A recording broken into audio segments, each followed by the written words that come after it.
Las Vegas 14-9. For Brian Bosworth, Michael Barkan, and Chris Raggi, so long from Las Vegas, Nevada. You've been watching the XFL on UPN. In the beginning, the Demons tormented Los Angeles to the extreme. He's got 10 seconds. The teacher from Lebanon, Indiana, trying to win it. Hannah sack. Yes! Yes!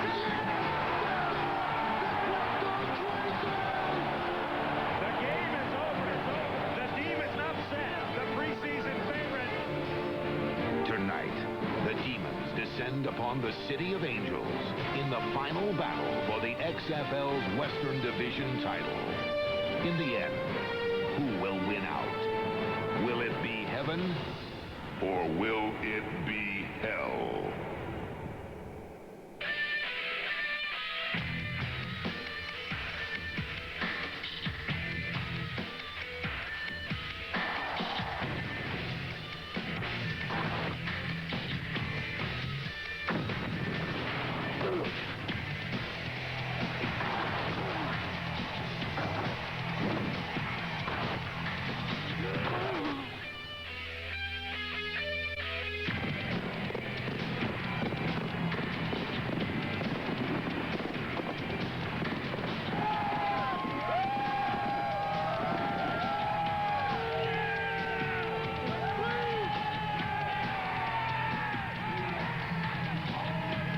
From the Los Angeles Memorial Coliseum, the Western Division Championship featuring the San Francisco Demons at the Los Angeles Xtreme.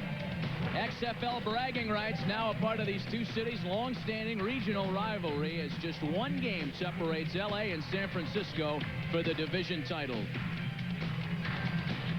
The Los Angeles locker room, the odds makers made them the preseason favorites, and everyone expected LA to be here. The Xtreme have not disappointed. The Demons have come on strong of late with a win last week after teetering on the verge of playoff elimination. And welcome to Los Angeles. Matt Vasgersian along with you. Both of these teams have qualified for the XFL's first postseason. This game is no less important, however, as to the winners, the chance to play at home in the first week of the playoffs next week. The losers, however, will face a much more difficult task. They'll have to play at Orlando to play in the Citrus Bowl, where the Rage are not only undefeated, they're outscoring their opponents by an average of 2 touchdowns a game. Let's talk about the home team first today. The Los Angeles Xtreme, as we welcome Jesse Ventura. The Xtreme lost last week against Memphis. This is a beatable team. They looked vulnerable last week. Well, they're full of talent, but they're lackadaisical last week, and it showed. They got hammered in every facet of the game, and it is not to their advantage to lose 2 games in a row and try to head into those playoffs.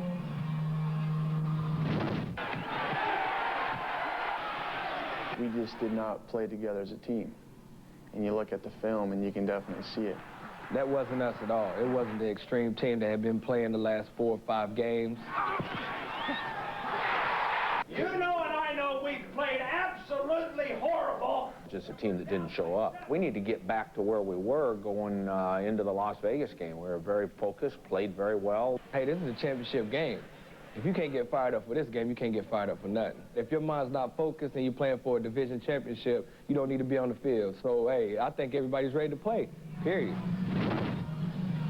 Well, Coach Al Luganbill is a pro's pro, and he's appealing to his players to reach deep down inside, to play for pride, not money, that they need to win this ball game to go in on a positive note into the playoffs. Well, Los Angeles faces a pretty good test today as they face a San Francisco Demon team that has really had to fight to get to this point. As we welcome Mike Adamle to the telecast, San Francisco's happy to be here, yes, but they're not content with just sitting on their laurels qualifying. They think they can win it all. Yeah, they do, Matt. You know, last week's win over Las Vegas was about more than just clinching a spot in the playoffs.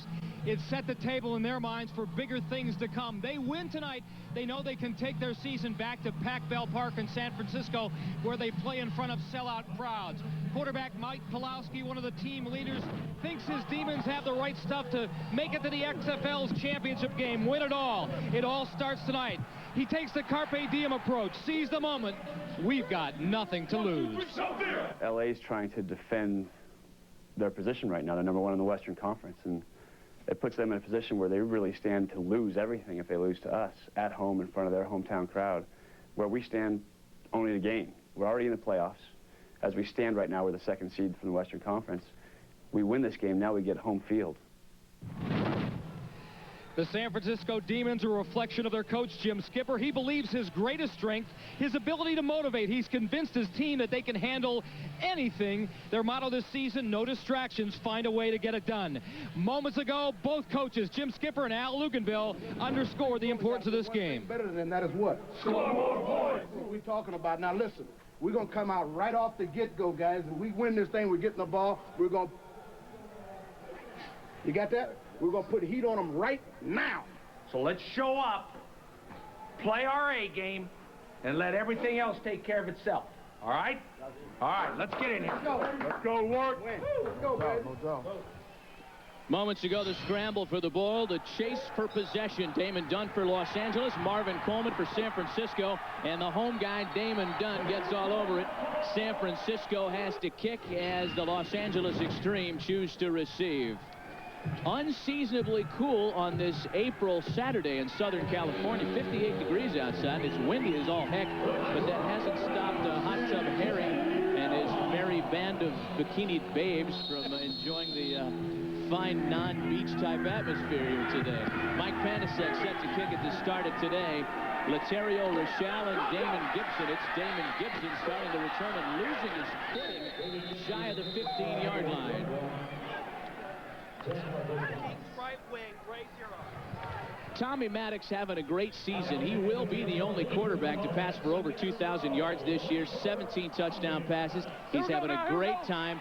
Some 7 years after leaving UCLA as a sophomore to go into the professional ranks, this is the most fun he's had since leaving college. Matt, he's also the only quarterback to start every game this season in the XFL. 48! And every down except the fourth quarter of Week 7, a game against the Rage that they lost. The short passing game is how Maddox starts it with a completion to Damon Gibson. Good job, good job.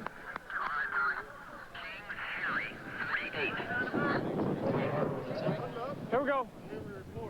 Let's go, King's Harry, 48. Tommy Maddox, one of the things that he looked at last week's loss in a positive way, and he's enjoyed the confidence that Al Luganville has shown in him this year, that if he does have a back game, he can come back the week after and light things up. It was not a typical Tommy Maddox game last week. This is a handoff to Saladin McCullough, good for 2 yards. Last week, the first 2 possessions that the Xtreme had resulted in Maddox picks. He's been intercepted quite a bit this year, but 2 in that game last week before they even started. Really rare considering how he's been throwing the ball of late. Let's go, Texas X. Leads the league in touchdowns with 17, also leads the XFL in interceptions with 9, but he's also thrown more passes than anybody in this league. Go! What you got? 48! Back up! 48! Damon Gibson, the man out of the forward motion. There's a pass and caught. Damon Dunn, the Stanford product, good for a Los Angeles first down. A gain of 15 for the Xtreme. And I'll tell you, if Maddox could have hit him on the run right there, he'd have gone all the way, but he threw it a little high and wide to him. And we're seeing a little bit of the defensive strategy that San Francisco is going to try to employ tonight. Their cornerbacks want to get a jam on Los Angeles' wide receivers. If they don't, things like that happen. You don't want to miss when you're coming up to jam a wide out. And Wendell Davis just grazed him a little bit. A 5 wide receiver set for the pass half of the Xtreme. Maddox stumbled a bit, then finds a receiver complete to Larry Ryans, and another LA first down. And as you can see, they come out throwing the ball first, establish the run later to set up the run. One thing San Francisco thought they would be able to do that late Las Vegas could not 2 weeks ago, get pressure on Tommy Maddox. They said they had a sophisticated blitz package that might be able to do that. So far, Maddox has had his way with this defense. Go! 48!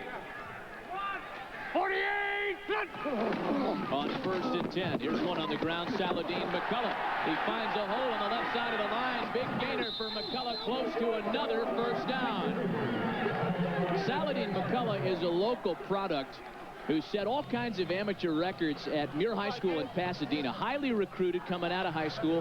Had some troubles off the field, some troubles on the field. He was injured at the wrong place at the wrong time on the field and off of it. Lost the opportunity to play for USC, team he'd always dreamed of playing for, and a team that plays right here in the LA Coliseum. So he's trying to reclimate a pro career through the XFL and doing a fine job.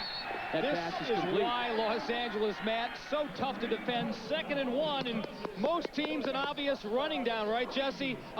Tommy Maddox airs it out. The intermediate pass, first down, Los Angeles. But you know, that's smart football, Mike, because even if you fail on the pass, you can come back and run on 3rd down then and hopefully get the first down. And so far, those guys up front for San Francisco, no pressure on Tommy Maddox. They've got to bring some heat. You heard Jim Skipper talk about that in the locker room before the game. Bring the heat. 48! Money! 48! Maddox is 4 for 4 so far today. That's a flip handoff to Saladin McCullough. And on the pitch, they get a couple of yards. A flag on the play. As Jesse mentioned, Dave Thomas came up to make the tackle for San Francisco. Reported. Oh, I did. I announced it. Pulling me down. Oh, got you. He's picking it up. No flag on the play. Wind. Reported ineligible.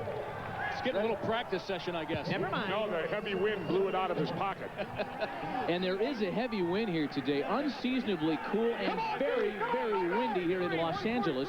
We'll see if that affects play. Bear in mind that the first time these two teams met, the game was decided by a field goal.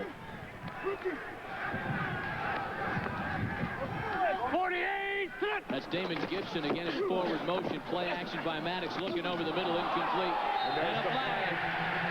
Jermaine Copeland was the intended receiver. I said, get that nigga off me, man. Holding on my head and stuff. That ain't legal. On the defense, number 24. Spot foul, automatic first down. That's the veteran Dwayne Harper. And a lot of the offense today will be on Jermaine Copeland's shoulders because Darnell McDonald, Los Angeles' most potent receiver as far as touchdown receptions are concerned, is out this week with a slight tear in his calf muscle. They're trying to save him for the playoffs. So number 86 number is going to get called a lot, I imagine. Go! 48! Ban it! Ban it! 48! Copeland gives the Los Angeles Xtreme a size advantage regardless of who's playing it for San Francisco. Here's Saladin McCullough. Just a casual touchdown run from 11 yards out, and the LA Xtreme offense is firing on all cylinders early. I'll tell you, Jim Skipper better rally that defense because they were pathetic on that series. They didn't stop hardly a play.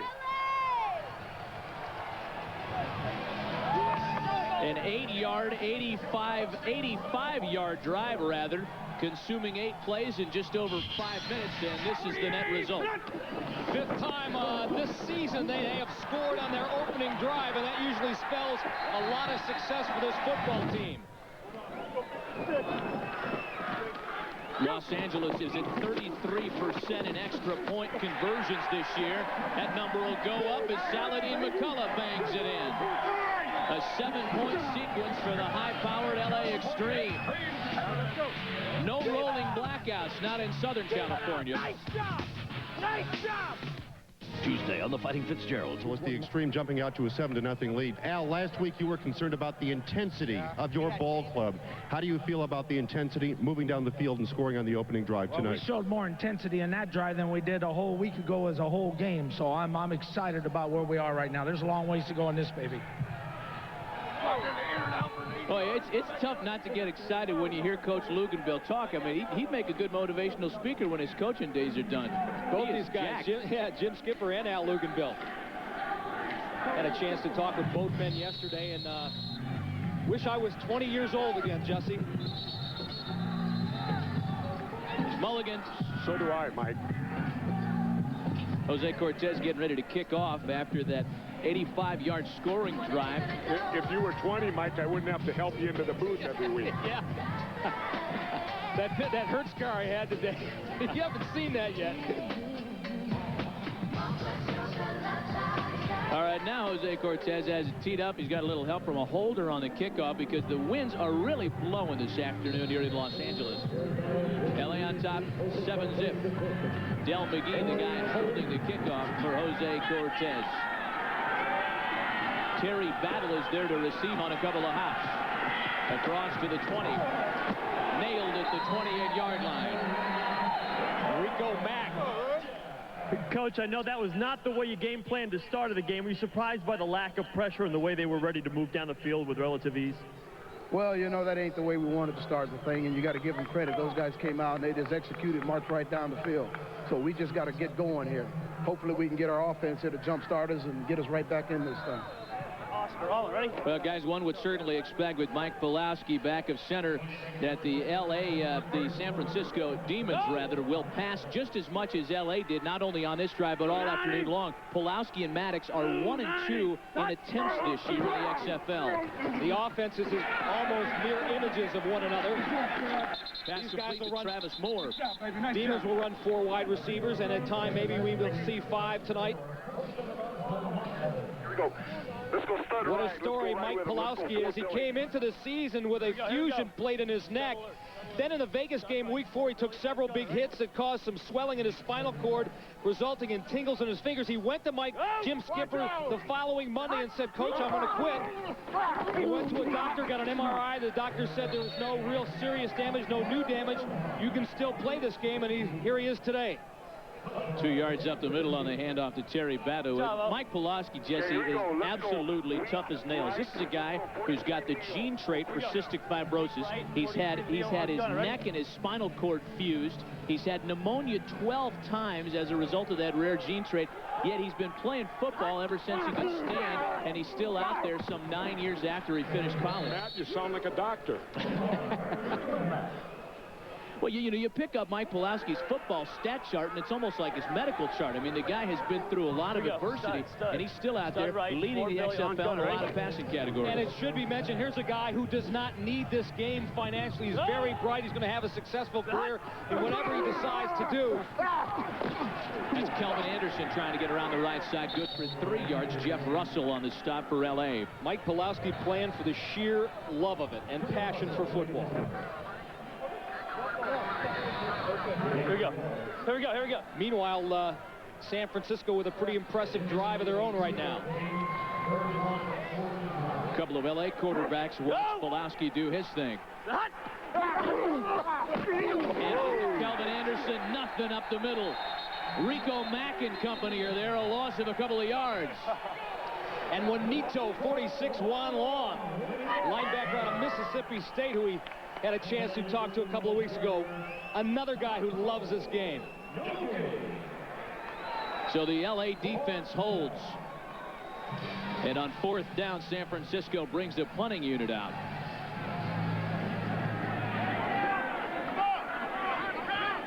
There's a live ball at the 26-yard line. Mike Panasek on to punt. Damon Gibson back to return for the Xtreme. Little wobbler. And a good grab by Damon Gibson. That was a live ball, and it could have been trouble for Los Angeles. Gibson made an excellent play on that ball. With a timeout on the field, the U.S. Army presents victories in life. Tonight we look at L.A. running back Saladin McCullough, who had some bad luck with the law early in life, but straightened himself out with the opportunity to play football. Saladin McCullough, a great example of the U.S. Army's victories in life. And when the thing came out that, I went to jail and they let me out, no charges or nothing, it was a big misunderstanding. It wasn't no write-up that said that. It was already a write-up that said McCullough was caught in a stolen car. And that's what everybody knew. They didn't know that, it was a misunderstanding. I just try to, learn from my experience and make sure I don't go through the same thing that I went through before, and just better my opportunity that I have right now with the XFL to move on and open up other opportunities. New Lugs, Boots and Shoes, and by Smooth Bush Beer, an easy drinking Bush Light. Well, a lot of talk and a lot of hard hitting during those first 2 sequences here in the first quarter. It's early, and there's already tempers and hostilities and spirited play, they might say, at the Pop Warner level. Yeah, let me go, punk. Let me go. Let me go, punk. LA's Jermaine Copeland mixing it up with Greg Williams of San Francisco, and they're going to need Jermaine because of this injury. Fred? Damian Gibson on the sideline now. The preliminary diagnosis is a hyperextended toe. They're going to take some x-rays. No word on if he'll return to the game or not. Take a look and see. See how it is. Good thing Mikey's not the kicker. Well, Los Angeles is already without Darnell McDonald. They can ill afford to lose another one of their high-flying receivers. That's a hand of Saladin McCullough. Establishing the run certainly would go a long way to counteracting the loss of 2 pass catchers. That's a gain of 8 for Los Angeles. We set this up at the top of the telecast. A lot of the responsibility in this game for San Francisco winning the thing on their shoulders. Carl Hansen, just a one member of that front four for San Francisco. They have applied absolutely zero pressure on Tommy Maddox, and the result is situations like this: 2nd and 1, 3rd and 2. Saladin McCullough again. A first down and more. There he goes around the sideline and finally knocked out of the 45. And it's also called bad tackling. You got to set your position and go through the man, not arm tackle.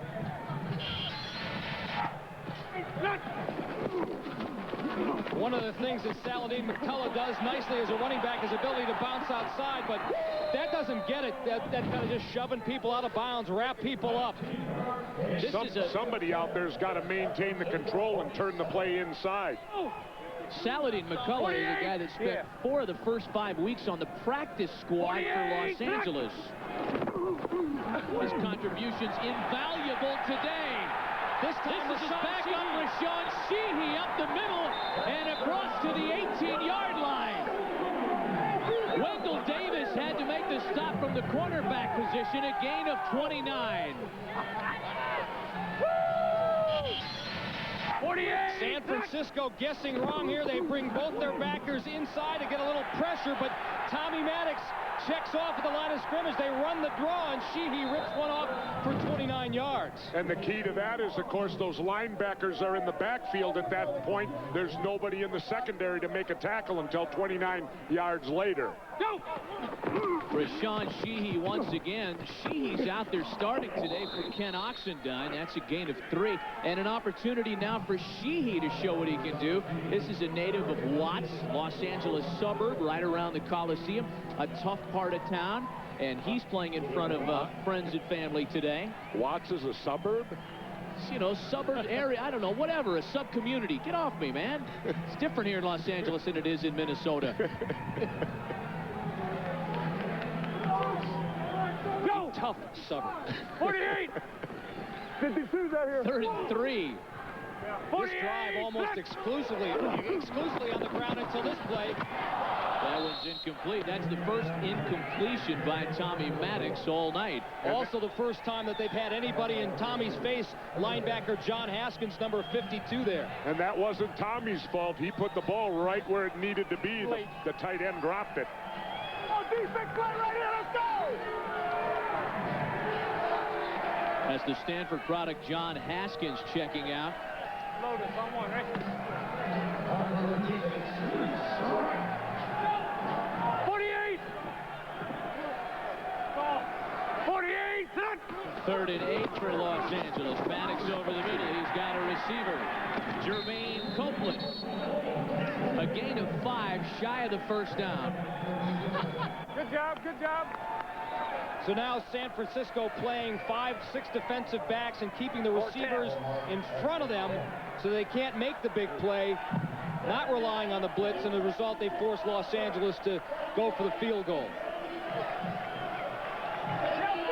Jose Cortez is 19 of 23 this year, 83%.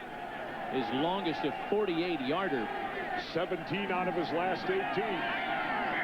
This just a little chip shot for him from 29 yards away. It's a baby. Noel Prefontaine. The punter runs it in. Noel Prefontaine comes out to punt and hold for field goals. This time the fake works. You knew something was up when they set the tight end in motion on that play on a field goal attempt. Good job! Good job! That's what I'm talking about!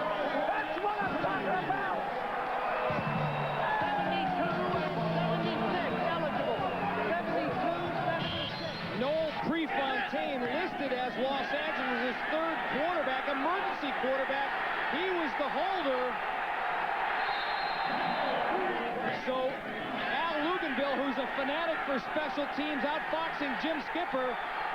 The touchdown, Los Angeles, with a trick play. Here's the extra point attempt now after the 10-yard run. Around the outside, Saladin McCullough, the Xtreme are 2 for 2 in PAT conversions tonight, and they lead it big early, 14-zip.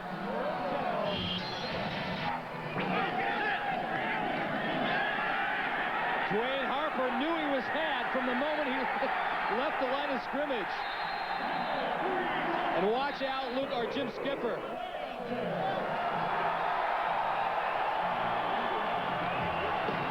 Make it feel like a genius, doesn't it? Coach Lugie's jacked. Moments ago on the San Francisco sidelines. Hey, listen. I know one thing you can make a mental. This shit is bullshit. All right? Now let's get this shit on the road. All right? Getting the hell embarrassed the hell out of you on national TV. Come on. Well, we have to explain some of the gaps in there because Jim Skipper had to use the dictionary, the 7 dirty words dictionary to get his point across over there. Very forceful, peppery language on the sideline. That was a George Carlin speech. Yeah, Carlin speech, exactly. Well, Los Angeles has emptied out the playbook early. The offense firing on all cylinders. A little tomfoolery on the fake field goal that worked at 14-0 first quarter advantage. And the kick by Jose Cortez goes out of bounds. Noel, first professional touchdown. When you took the snap and headed around the end, what did you see and what were you thinking as you saw the end zone? First was first when we put Frank in motion. They shifted like New York did. They did the same type of play against them. They shifted with the motion. And then after I caught the ball, they took the end man. They jumped Cortez real quick. It left me a pretty big alley. And the guys did a good job blocking down. In the middle, right? The ball. You got to move it. The ball's right there. Go. Hold it again. It was reset 25 seconds. A sizable early hole now for Mike Pulaski and the Demons offense. W4T. W flat. Queens right slot. W Mo. 64T. W flat. Oh, ready? You know, it's worth noting, guys, the first time these two teams played one another, it was week 1 of the season, and Mike Pulaski was 31 of 47 with 2 TDs in the San Francisco win. The man in motion on that play, Jimmy Cunningham, was the guy who got the ball a lot to. So far, they haven't. Let's check in with the other game in Las Vegas tonight. Bush Beer update with Jim Ross and Dick Buckus in Las Vegas. Memphis breaking out on top. Tailback Kendrick Sanford, 2-yard touchdown run. After a recovered fumble, Memphis moves the ball down, scores. They're up 7-0 against Las Vegas. You know, a lot of people might say, well, that game doesn't mean anything because the playoff picture is set and it excludes those two teams. As far as the teams, the participants, we don't know who's going to win the division or not in the West. Those two teams in action in Las Vegas are out. But, hey, there's some money on the line down there. Those guys are playing for some dough. Los Angeles defense doing what San Francisco is not, and that's stepping up big. Well, both sides of the ball is excellent for Los Angeles right now. Gone. Time ticking down on the first quarter. It has been all Xtreme. Right, 90. Hard. Right, 90. As Jimmy the Jet Cunningham in motion again. There's Pulaski rolling and dumping it off to Terry Battle out of the backfield with some risk to run very close to a first down. Rico Mack and Jeff Russell, couple of linebackers combined on the stop, a gain of 9. They're a little bit short. Now what do you do here, Mike? Do you take a chance? Or do you punt it and give it back to that potent LA offense? How far is it? Well, they've taken a timeout just to probably muse over the possibility. All right, let's go dial it up, man. We got a jump start. An extremely tough start for San Francisco tonight. Just get us jump started. Go ahead. Oh, dropped by Charles Jordan, who was really rammed. And there you saw the helmet right into the ribs, so definitely got the wind knocked out of him. That was the Lugs Hit of the Week, featuring the Lugs props. Be careful out there. Hey, go! Jim Skipper called a timeout so San Francisco could talk about whether or not they were going to go for it on 4th down. They've decided they are going to go for it, and kind of an unusual call with 21 seconds left in the quarter. This is an important one, though. Before they do, Matt, I think they're going to let Mike Pawlowski try to draw Los Angeles off sides, and if not, he's going to wedge the football. Quarterback sneak. They've had good success on conversions like this one. He bangs it ahead himself, and Pawlowski's good for the 1st down. You know, Jim Skipper told us that we done jumpstart this shit. We better get rolling. The first time these two teams played one another, San Francisco won the time of possession battle, and that was key as it was decided on a last-second field goal. However, both coaches also told us, you know, that was week 1. We got completely different teams on the field here in week 10. First quarter has been decidedly Los Angeles. The running game good for almost 100 yards in 15 minutes. They've figured out the playbook. Let me go. They're talking a big game, and they're backing it up every step. End of the first quarter. Los Angeles on top. You're watching the XFL on NBC. Embarrass the hell out of you on national TV. Chicago quarterback Kevin McDougal engineered the Enforcers' comeback win over the Hitmen.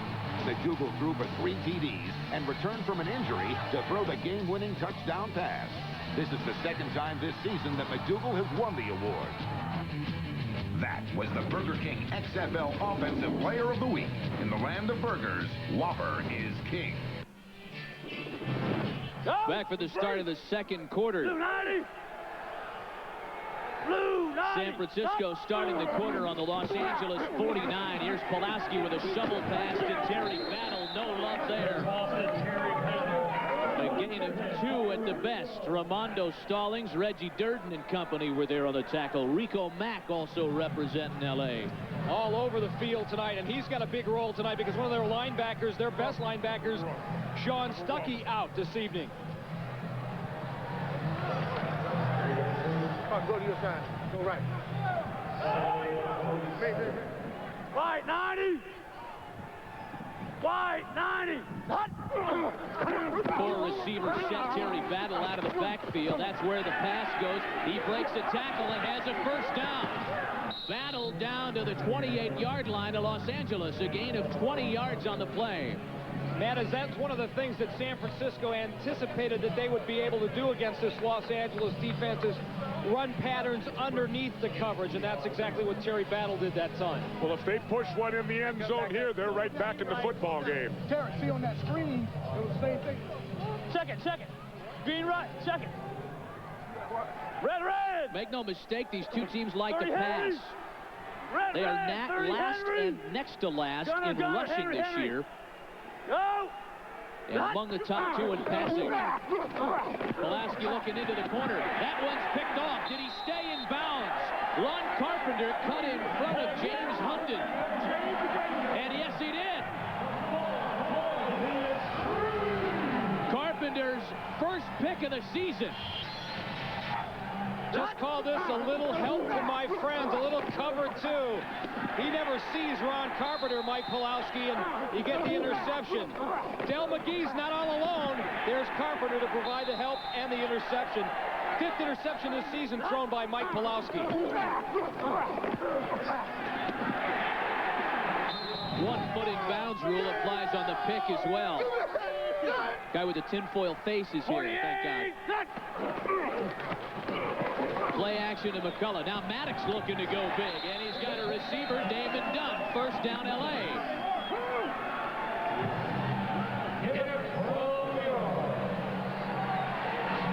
There are so many receivers on this L.A. roster that finding an active roster and a practice squad is really a tough task every week. Okay. And keep in mind that the LA Xtreme doing it tonight without their best receiver, Darnell McDonald. Tommy Maddox has said this is the best receiving corps that he's played with anywhere, including UCLA, including Denver. I'm Mike, I know things are not going well on either side of the ball right now, but that one, it looked like a pretty easy coverage, but somehow you blew that one, huh? Just a bad play on my part. You know, I was going to throw it away. I saw him pop open. I tried to force it in there. Just stupid. Are you guys too relaxed out there right now, you think? I don't think we're too relaxed. We just need to get after it, do our thing.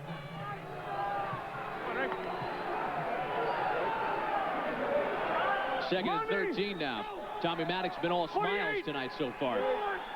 48! Play action to McCullough. Looking downfield. No completion.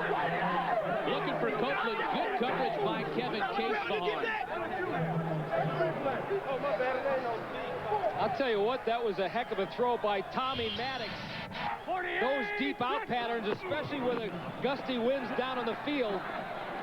Boom, it's right there. And Jermaine doing a great job of coming back for the football. Might have even been a little pass interference, Jesse, grabbing his arm like that. Well, Copeland then looked like a cheap lawyer trying to sell his case to the officials on the sidelines.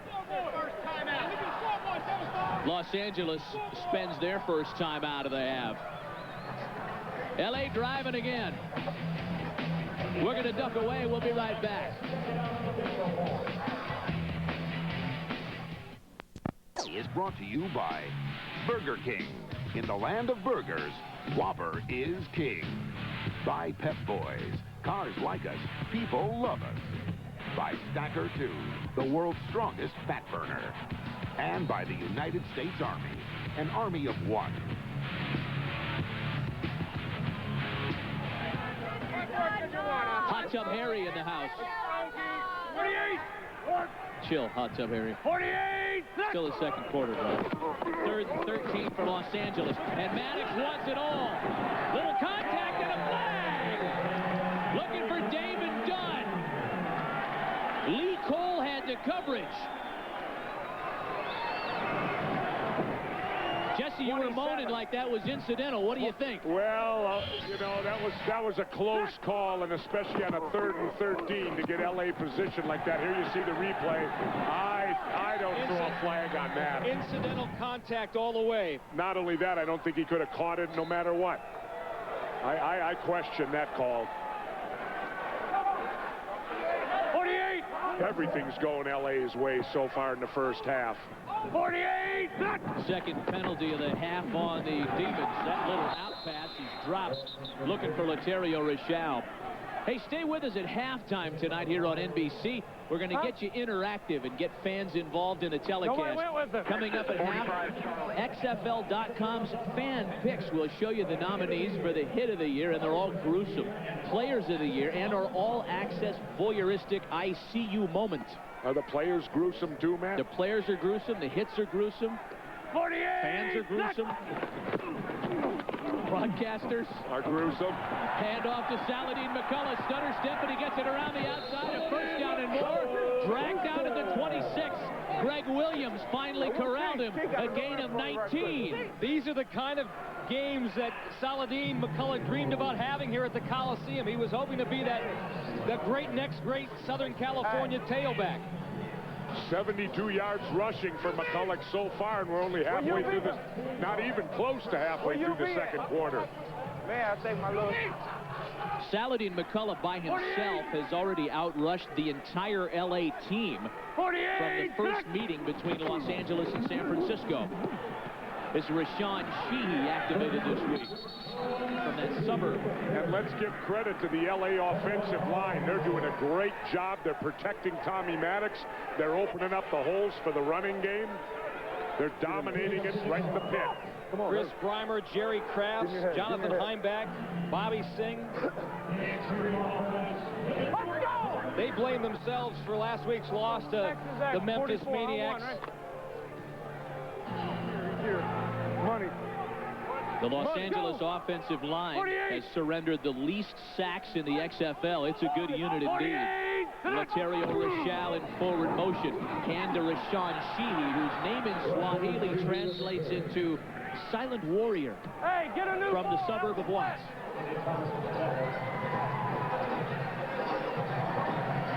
Memphis is taking a 10-0 lead in Las Vegas. Let's go, Kings X. Rocket one, on one, right? Last chance for those teams to earn bonus money this season as they have been eliminated from the postseason race. And that surprises me early on. I'd have never picked Las Vegas to finish last in the division. 48! Damon Dunn out of forward motion. Maddox looks for him. Dunn it tripped, and it's incomplete.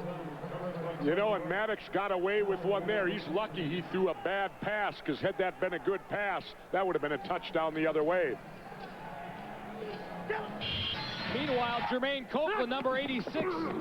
Watch this. Help me! I'm deep! So now it's a 36-yard field goal attempt by Jose Cortez. Will they kick it? They lined up once, ran the fake, and scored a touchdown. The plain old field goal attempt is no good. They should have faked it again. Rare miss for that young man. Oh, what do you got on the field? That's all. Los Angeles driving the ball at will. San Francisco needs to step it up. 41's on. Big Chris Breimer and the rest of the Los Angeles offensive line, they've been winning the battle in the trenches so far tonight. And that total yardage graphic tells you everything you need to know. Los Angeles Xtreme are last in the XFL in rushing. Yet they've already rushed for 121 yards today. That's a big part of the story. Now with San Francisco on offense, they're second to last in the XFL in rushing. And Terry Battle gets nowhere on the ground, a gain of maybe a yard.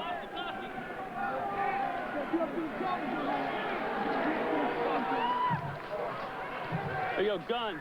Deep, gun, doubles left, Z run, 51 OG HBO. All ready?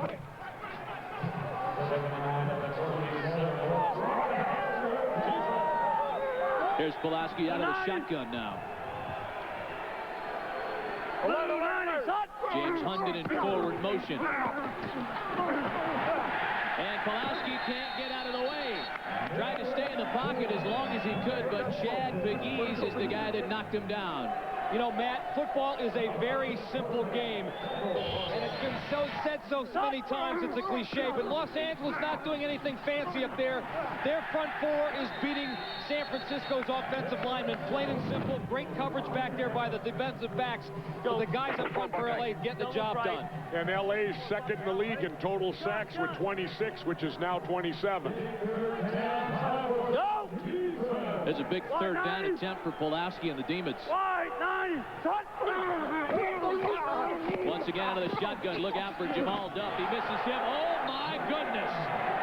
Cue that one up. Ron Carpenter laying out Jimmy the Jet Cunningham. And, guys, we might have a new candidate for the hit of the year.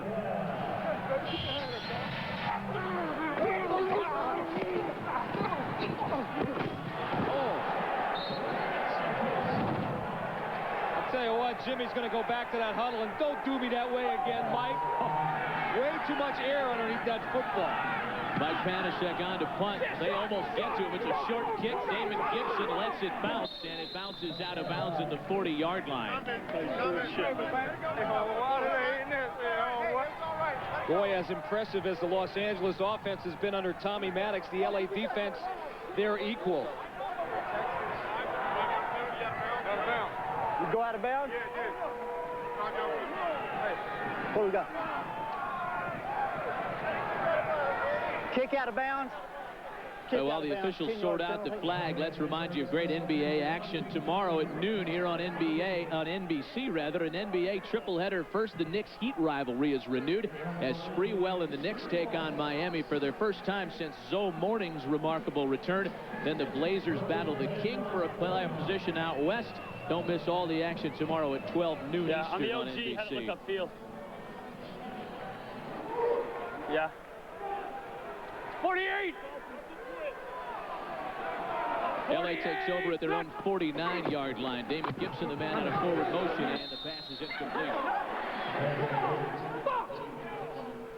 Yeah! He'd be up, he'd be over your back. I'm playing combo on the backside. It's an ice. Yeah, got it? Go with the call, Ron. Go with the call.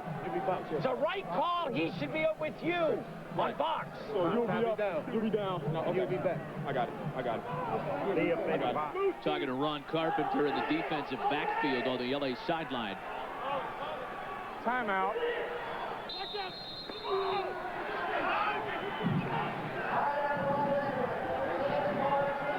Hey, what's wrong? Hey, Bart. What is wrong? Who got beat there? Dylan, I don't know. Who got beat on a hit? David Dunn coming out. Yeah. He's still going to have. Hey, does he want to give him a stutter go on this? Hey, we're going to go 142 post. Does he want to give him a stutter go and on the 142 or run the comeback? We'll run the comeback. 2nd and 10. If we're going to run 142 posts, I need to be on that side. Don't you think? But he's going to have. He's running against 32, though. Yeah, hold on, hold on. Might be worth it, huh? What are you saying? What do you think? I think he's going to have to get his depth. I don't think he wants to run a hitch and go.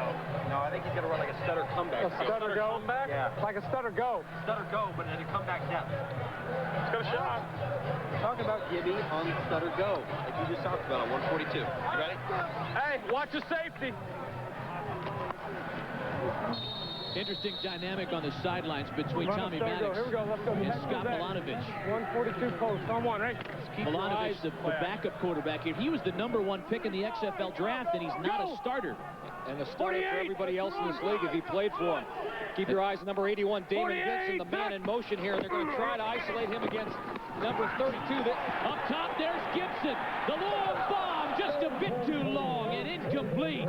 Boy, they had the right play call. They think they can take advantage of San Francisco's aggressive safeties, who might be better run stoppers than they are pass defenders. 48, This time working against Greg Williams, number 36. Gibson flying down the sidelines. Maddox just overthrown him by about a yard. And this is why this high motion is so good for Los Angeles. It's the only team that really does it well. It's almost impossible for a defender to get a jam on the receiver. 3rd and 10 now. Tommy Maddox is 0 for his last 5. A 5-receiver set on 3rd down, and that one's incomplete. And finally, the San Francisco defense holds. You better not call one on him for that. Tommy Maddox making a claim for a late hit there. Well, Tommy's never been shy about letting his feelings be known on the field. Now bring out Noel Prefontaine. He of the 10-yard fake touchdown. Leads the XFL in yards per punt. Jimmy Cunningham back to receive for San Francisco. It's a live ball at the 26-yard line. Oh, and Jimmy the Jet can't hang on to it. A flag on the play.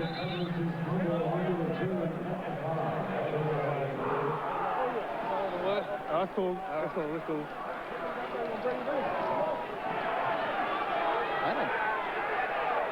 Okay. I thought it'd hold it up a little. You know what? Violation of the 5-yard radius.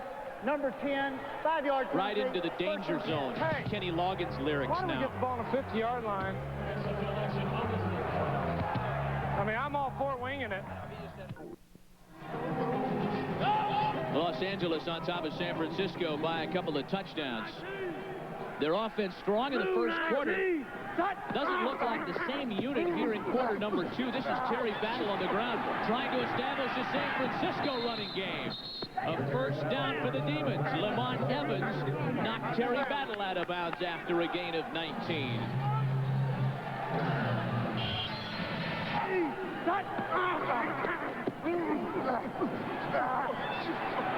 Terry Battle, a running back that Jim Skipper really was thinking about cutting earlier in the year, and then decided that when Terry got his mind together that he wanted to play, that he had the talent to do it. Terry Battle was the offensive player of the week in week 3 of the XFL season. We got a balloon on the field. There, it's gone now. Brian Roberson That didn't set well with the fans here. Get the balloon off the field. Only in L.A., right? There's always a beach ball at an L.A. sporting event. And some guy wearing white patent leather shoes drinking a Bloody Mary and eating sushi. Go! White 90! White 90! Pulaski with time to throw it this time. Gets it away to Jimmy the Jet Cunningham, but the officials say it was... No, it wasn't trapped. They mark it right there at the 42. A gain of 15 yards. Now, moments ago, Saladin McCullough of the L.A. Xtreme was taken off the field. This is live in the L.A. locker room. I guess that hamstring not that bad after all if he can manage a smile. Come on, Sally. Yeah, yeah, exactly. Keep that camera right there. That's it. No Taking a measure down for the first down now.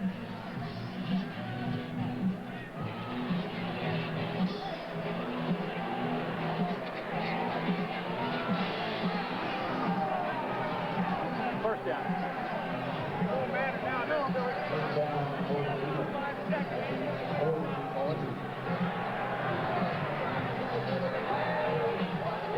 First down is in check for San Francisco.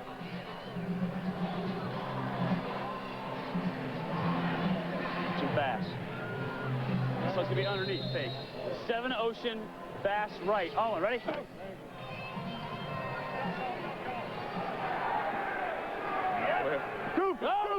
Pulaski so far 6 for 8 with 51 yards. White 90! 4:05 and counting here in the first half. Pulaski with plenty of room has to look out for Dave Ritchie. A flag on the play. Yeah. Let's check in again in Las Vegas. Get an update from Memphis and the Outlaws. Our Bush Beer update here in Las Vegas. Jim Ross and Dan Hampton here. And Memphis scoring on a 5-yard touchdown pass from Druckenmiller to Jordan. Jim Druckenmiller getting away from the blitz, finds Jordan. Good enough for a touchdown and a 16-0 lead. But Memphis too little, too late, huh? The big win last week against Los Angeles, and they're coming up big against Vegas today. Las Vegas, perhaps, though, deflated after being knocked out of the playoffs a week ago. But why would you do that when it means doubling almost 50% of your salary? Pulaski spun around once, and the pass to Brian Roberson is incomplete. I couldn't find it. Here we go, Mike. You don't think that not everyone's motivated by money, do you? No, I don't think that. Change left, 69 Jet. Backside Tampa, Allman. Ready? Gun, Mike, gun. Yeah. Yeah. Go! Wide 90. Pulaski out of the shotgun now. Downfield and complete. Travis Moore makes the grab. You know, the book on Mike Pulaski has got a great feel for the underneath passing game. But when a quarterback on the roll, rolling out, can throw it deep out like that, that's pretty special. A first down for San Francisco. Travis Moore led San Francisco in receptions last week. This is a guy that didn't play a whole lot through 6 weeks of the season. And let's remember, last time the Demons were down here, they turned the ball over on an interception. Stands is the only turnover of the game so far. Pulaski just gets the pass off before getting creamed. Pass incomplete as Ramondo Stallings got to him. Well, here are some possible playoff scenarios next Saturday on NBC. If Los Angeles wins, we'll show you San Francisco at Orlando, the top seed in the East. If the Demons come back to win here tonight, it'll be either New York or Chicago at San Francisco at the Hellhole in Pac-Bell Park. A lot to be determined as a result of tonight's game. That pass is incomplete, intended for Roberson. And we've got a difference of opinion down on the field. Hey, all you got to do is let go right there. Let go. Let go. Jimmy Cunningham not backing down from 6'7" Jamal Duff. You know, that's a reason, one of them at least, why Jimmy the Jet wears his equipment. At 165 pounds on game day, I got to wear all my pads. Because when them dudes try to bring the funk, I don't want to feel none of it. They try to bring the funk, so I got to wear my junk. Pulowski's pass incomplete. Intended for James Hunden. Polish rifle a little frustrated. Timeout. Well, they're taking their time. They got to make a decision here. Do they try a long field goal or do they go for it on 4th and 10? Los Angeles has been playing almost exclusively man under, cover 2, almost a prevent defense kind of thing. Pulowski's got to start finding those seams. Yeah, Joe. You all right with that? Okay. All right, here we go. Okay. Okay. Tell those guys if they get pressed, stay on the out. Yeah. You know what I mean? Okay. Don't stay on the out. Okay. Hold us out, okay? Okay. Tell those girls, tell Jimmy I wanted to... Coming up on NBC. NBC Sunday. Academy Award winners Julia Roberts and Denzel Washington. They killed him. In John Grisham's The Pelican Brief, Sunday at 8, 7 Central on NBC. The Pelican Brief on NBC. Don't miss it. Now, San Francisco expends their second timeout of the half. Hey, tell them they got to go to 12 yards. You got to get the sticks. Okay, I got you. You got to fight. Come on. Right. Here we go. Thumbnail sketch on Mike Pulowski's days so far. Or actually what Los Angeles defense their day on against Mike Pulowski. A lot of pressure in this man's face. Something that the San Francisco defense hasn't been able to do to Tommy Maddox. Again, a reminder to stay with us at halftime. A chance for you to see our candidates for XFL Player of the Year on the defensive and offensive side of the ball. Jet. Oh, no, we're going to go pilot. Going to go pilot. Chance for you to vote on the hit of the year as well. Good stuff coming up at halftime tonight.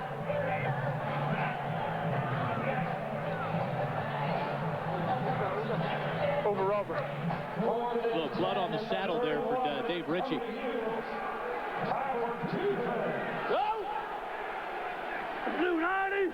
Out of the shotgun on 4th and 10.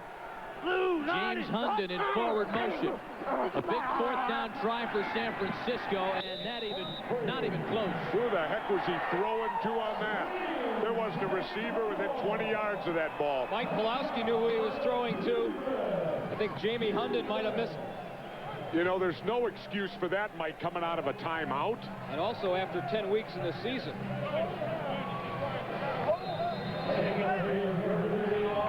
Boy, if looks could kill. Mike Pulowski shooting some looks over at his intended receiver. That was just a flat, botched play. And Los Angeles takes over at their own 29. Little pass to Damon Gibson is complete.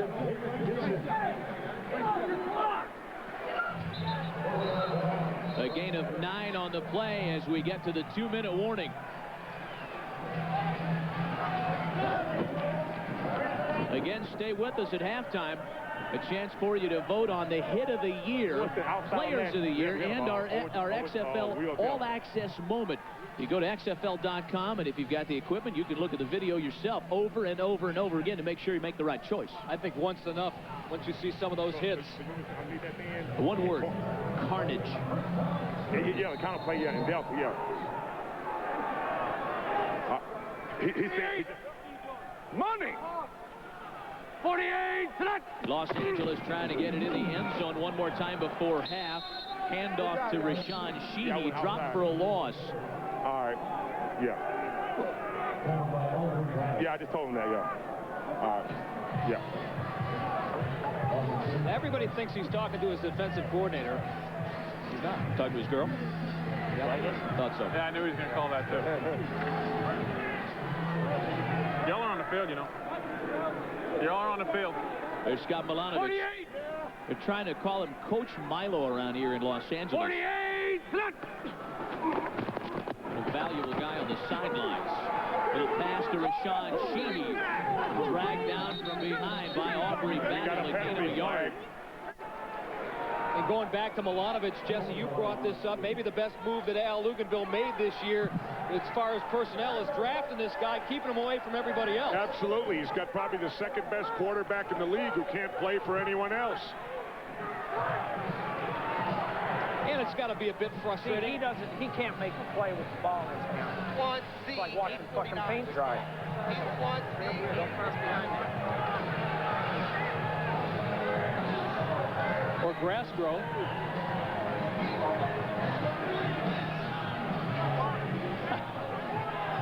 Death blow, Jamal Duff, and one of the luxuries that Los Angeles has tonight is their defensive front has been applying so much pressure on Mike Pawlowski. They haven't had to blitz. They've allowed their 7 defensive backs or 6 DBs and 1 linebacker just to get in the business of coverage. 59 seconds and counting here in the first half. 49 to none.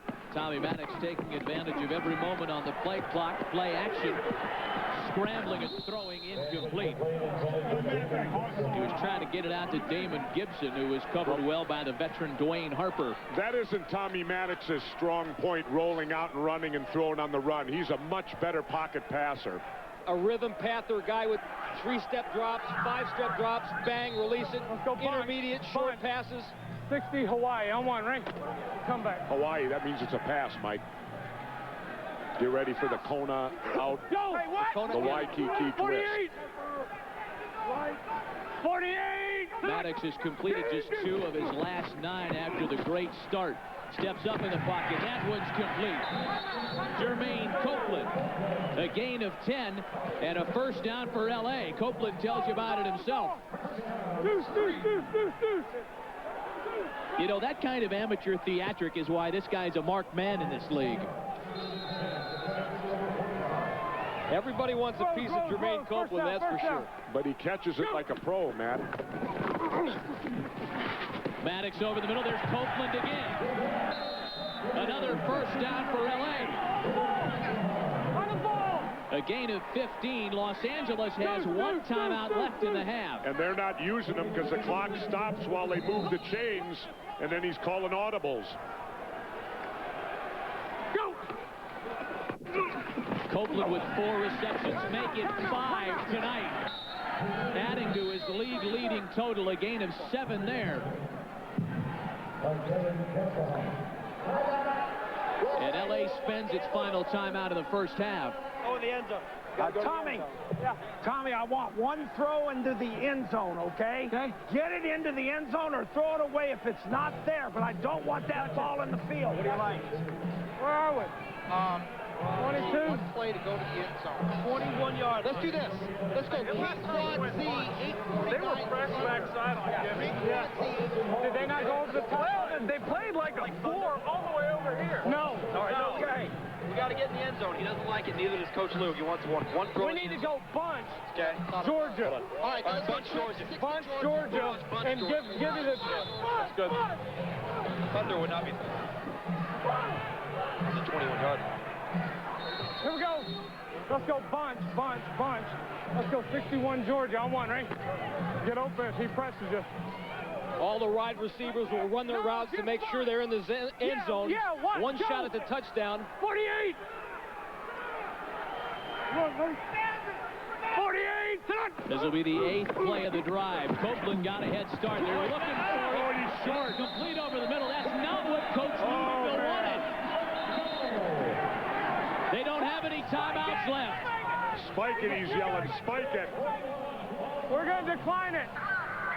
On the ball, on the Flag ball, on the play. How lucky was that for Los Angeles? On the ball, on the ball. Clock, clock, clock.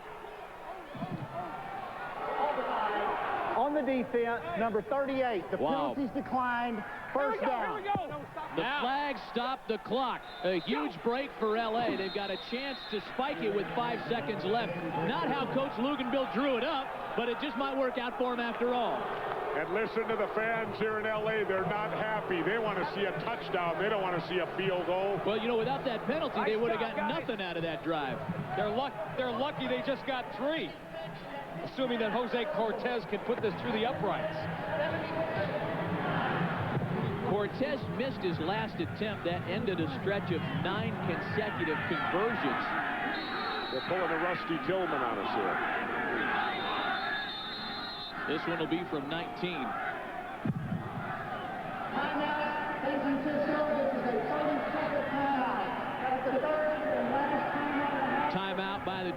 their final timeout of the half.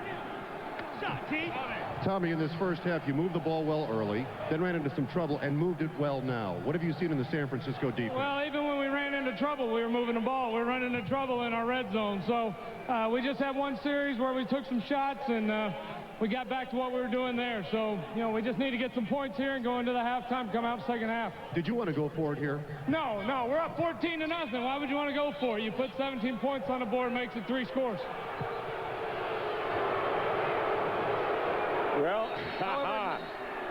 you got a lot of coaches sitting in the stands that didn't care to hear Tommy say that. They want to see touchdowns, They came here to get entertained, you're right. Forget conventional wisdom. Again from 19. And Jose Cortez is good.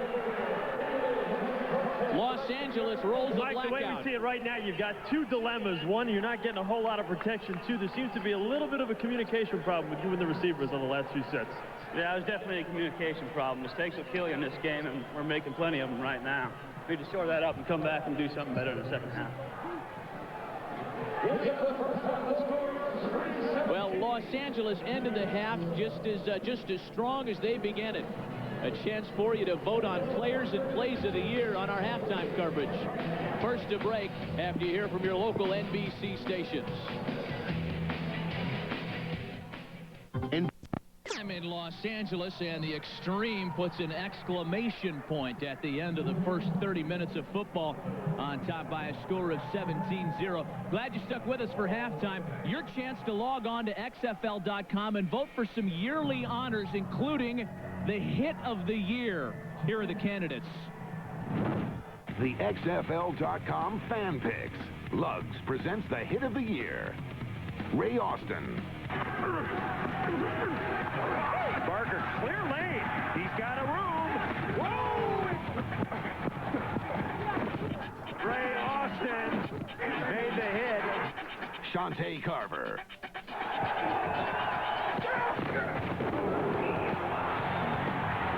And Jeff Ball paid the price for that one.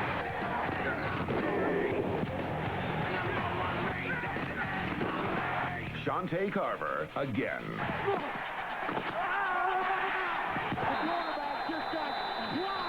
Separated. It's separated.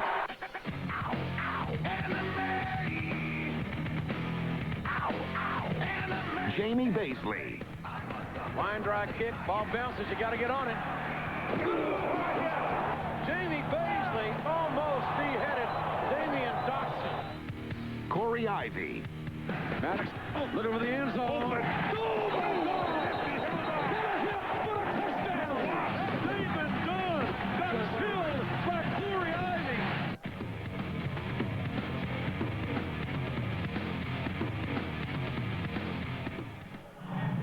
With weak stomachs might not want to see that again. Some carnage, some nasty hits. Mike, who's your pick? I like Corey Ivy's hit on Damon Dunn from the Los Angeles Express, but I think we need another category, survivor of big hits, because Damon Dunn being able to get up after catching the ball following the hit by Corey Ivy was pretty special. Yeah, Corey Ivy, sick defense. How about Jesse Ventura? Well, I'll tell you what, Matt and Mike, I'm going to be politically correct.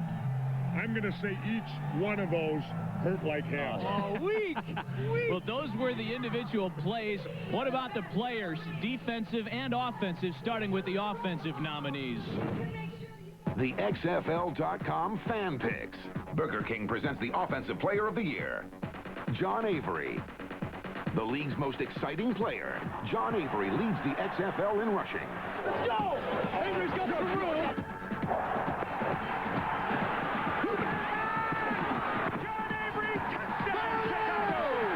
Jeff Brom.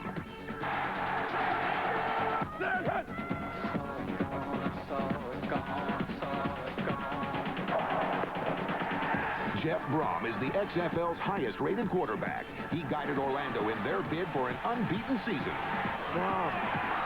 Oh! Look at him go! Oh! Look at him go! He's going in for a touchdown! Jermaine Copeland. Copeland has more receptions than anyone, and he makes them all with a bang.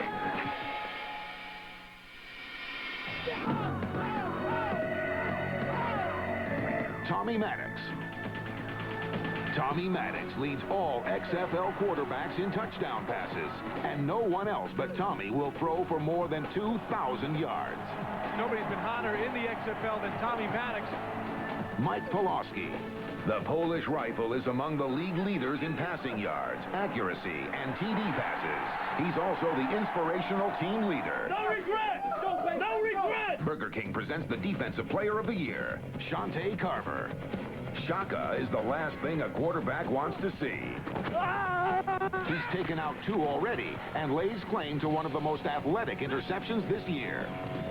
Trouble.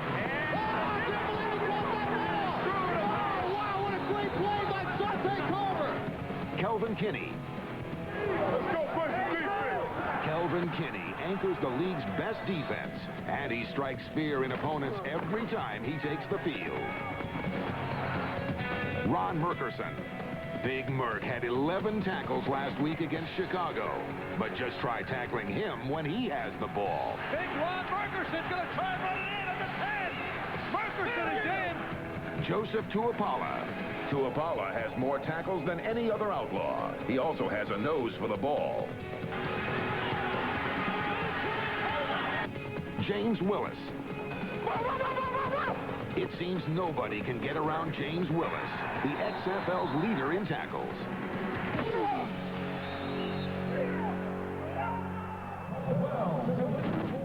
All right, everybody we saw could certainly make a case for the honor. Jesse, who do you pick offensively? Offensively, I'm going to the man who throws to Jermaine Copeland, Tommy Maddox. He's going to throw for 2,000 yards. He hasn't missed a game all year. Okay, how about on the defensive side of the football? Tuapala. I like his versatility for the Outlaws. I think he had an exceptional season. Mr. Adamle, do you agree? Do you disagree? Who do you pick? Well, I like those 2 choices, but I have 2 different choices as far as Offensive Player of the Year. Kind of was thinking about John Avery. I'm a former running back. I like the way he runs. He's certainly the best back in the league, but you got to give the award to Jeff Brown. They have the best team in the league. They're hosting the championship game. They're great. And Shante Carver, he was a true difference maker on defense. Well, we know that the XFL has brought you inside the game like never before. How about the moments, the choices for all access moment of the year? Here are the candidates. Log on to XFL.com to make your choices and watch video one more time should you need it. Our score at halftime in LA as we prepare for the second half kick, 17-0 LA. 1, 2, 3, 3.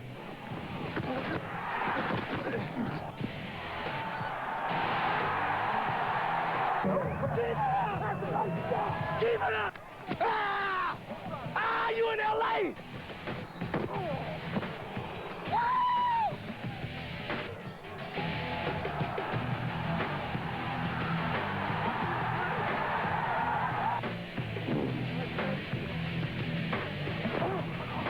Getting the hell embarrassed the hell out of you on national TV.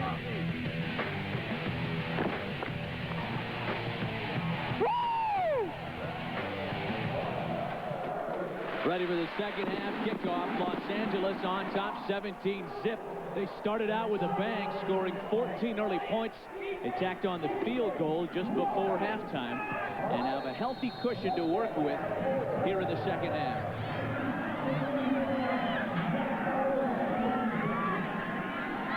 Again, a lot on the line here tonight. The winner this evening wins the division and starts the playoffs at home next week. Here's Terry Battle. And it's not so much the loser has to go on the road, but they have to go on the road to Orlando, and that's where everybody wants to stay away from. Our Miller Genuine Draft halftime stats more or less dominated by Los Angeles, especially in passing and rushing, the 2 most vital stats in moving the football. It was all LA in the first. Well, somehow, some way, San Francisco's going to have to figure out a way to block that front 4 for Los Angeles. I step, and it just buckled. Be back. Larry Ryans is the injured player down. Yet another receiver that goes down tonight. Larry Ryans just came off the IR. Driving home with your family.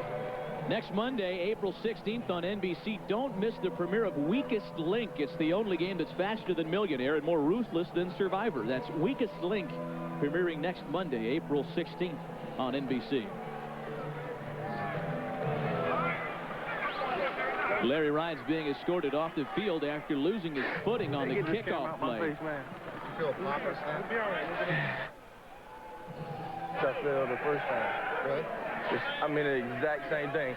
When I went to plant, it just, you know what I'm saying? You want to get on the table? Jeff.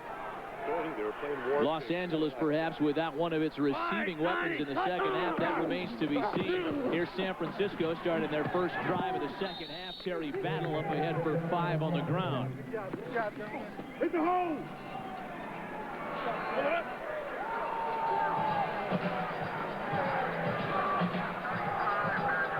Motion to bunch right, 35 banjo. All ready?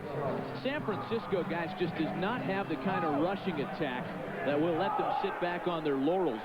And Mike Pulaski was only 7 of 14 with an interception in the first half. Got to find the passing game here in the second half. That one's complete. James Hunden makes the grab and a first down for San Francisco. And that's just fine, but Los Angeles is content to allow the San Francisco receivers not to get behind them, cut in front of us. That's just fine. We'll make the tackles and allow no big plays. And I don't think San Francisco can afford. They got to take a couple of shots, throw the ball downfield. Hunden was actually the second choice on that pass pattern. Orange 90. James Hunden was the guy featured on the cover of Sports Illustrated, previewing the XFL some couple of months ago. That pass attempt is knocked down at the line of scrimmage. Jamal Duff and Matt Kenley were there. The USC product, Kenley, the man that knocked it down. And of course, that's what you tell defensive linemen. If you can't get to the quarterback, get your arms up in the air. Money, go! Lucy! Blue 90! Lucy! Blue 90! Pulaski's just one of his last 6 in the air. That one was right in the breadbasket of Terry Battle, but it was dropped. Number 90, Dave Ritchie for the Los Angeles Xtreme, being held here. Yeah, that was good line play by Scott Adams. Scott, I'm sorry, I apologize. Great block. Pulaski out of the shotgun now. Pass complete.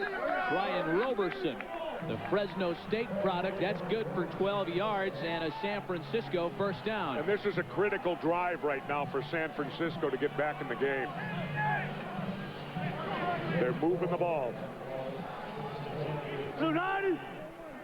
Blue 90, son! Brian Roberson, the nephew of head coach Jim Skipper, trying to play a factor in today's ball game. That's Terry Battle taken down by Ron Carpenter after a gain of 4.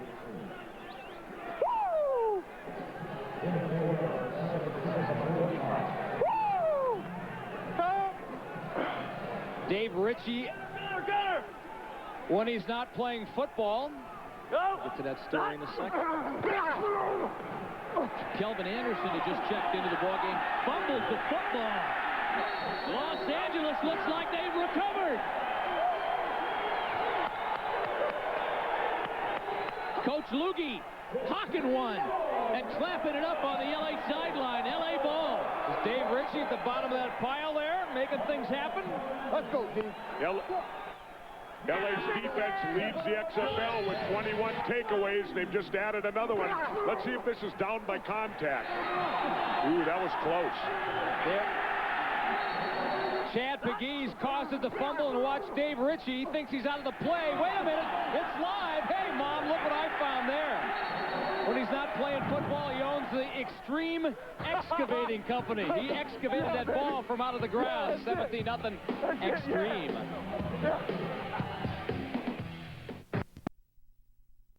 Pegues causes the fumble, and watch Dave Ritchie. He thinks he's out of the play. Wait a minute, it's live. Hey, Mom, look what I found there. When he's not playing football, he owns the Xtreme Excavating Company. He excavated that ball from out of the ground. 17-0 Xtreme. And by milk with 9 essential nutrients. Got milk? Go! Los Angeles taking over at their own 49. First and 10 for Tommy Maddox and company. Handoff up the middle to Rashawn Sheehy for 3 yards. Right here, baby. Let's go, G. Let's go. Saladin McCullough, who had such great success in the first half of the Xtreme, out with a hamstring pull, so any job they get done in the backfield will be done by the truth, Rashawn Sheehy. Go, baby. Go! 48! Well, they rely on the pass anyway, so 48! I don't think they'll feel it that bad, Mike. 3-step drop and a completion to Jermaine Copeland, his 6th grab of the night. Good for 10 yards and a Los Angeles first down.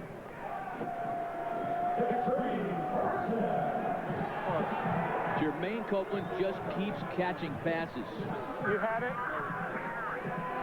Up to 64 grabs. Hey, Jason Sehorn is here today. Maybe he could cover Jermaine. Nice. That's all good. That's you got D. Back together again. Former scourge of the Trojans secondary when he played here in the Coliseum. 48. Scourge. 48. Best Scourge. I still think that Watts is a suburb. This is Sheehy again up the middle. New York Giant defensive back Jason Sehorn. Jason, nice to see you. Nice to see you. How do you feel about the XFL, the quality of play?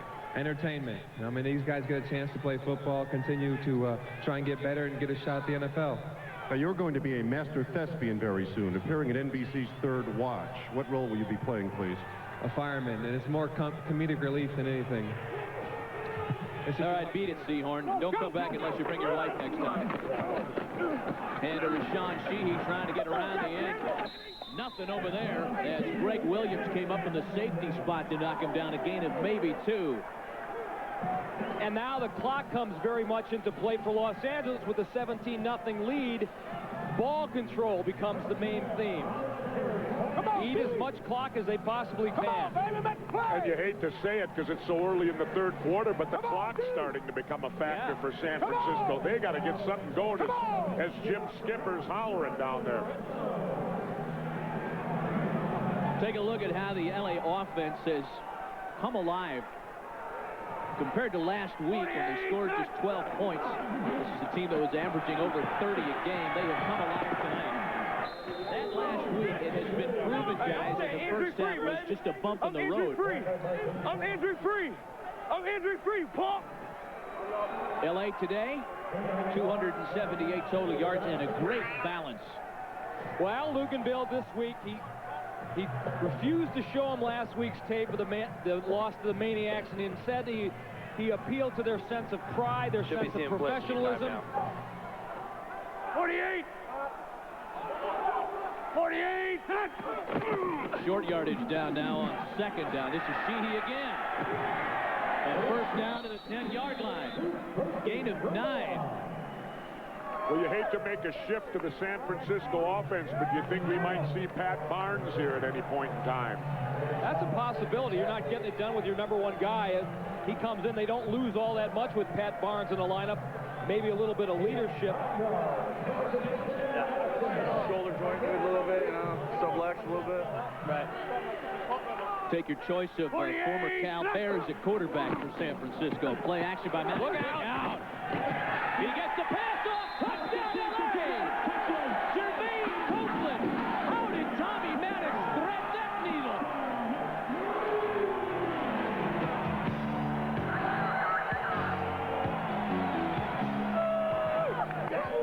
Let's go back to something you said at the top of this telecast, Jesse. One of the most impressive things about Tommy Maddox and the things he's done this year, the only quarterback in the XFL to start all 10 regular season games despite shots like this.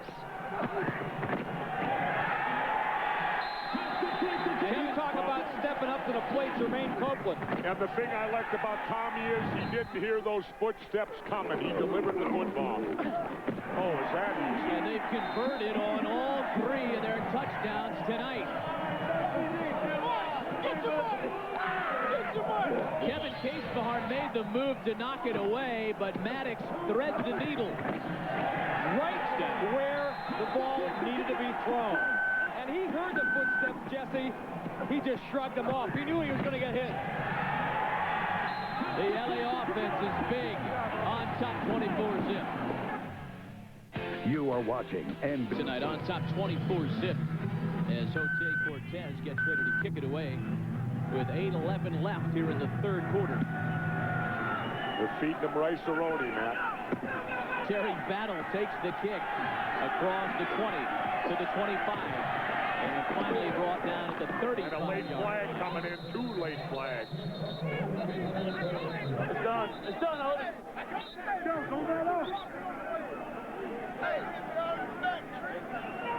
Tommy, up 24-0 here in the third quarter. Are you done for the day? Do you want to continue to play? Well, you always want to play, but, you know, we'll see how this series goes. And, yeah, I might be done for the day, but you always want to play. You always want to be out there. But with the playoffs coming now, you have to be careful. Well, no question. You know, I don't want anybody to get hurt. So, you know, but we still got to win this game. This game's not over. You notice how Tommy's Texas accent gets thicker the better he goes on the field? You talk about a guy, Tommy Maddox, who was he was involved in the insurance business a couple of years ago. He was done with football. He had made his peace with football as a professional. He was done. He has fallen in love with the game again as a result of this great season in the XFL. The guy played it well. Mike Pulaski's still in there at quarterback for San Francisco. Demons just can't get it going offensively so far. That pass is complete to Brian Roberson. Eric Heron on the tackle for Los Angeles. The man they need to get involved in this offense, the real difference maker, number 15, Jimmy Cunningham. So far, Pulaski has hit him just once, I believe. And San Francisco's going up to a hurry-up offense already this early in the third. They're going without a huddle. That's Del McGee, the left cornerback for the Los Angeles Xtreme.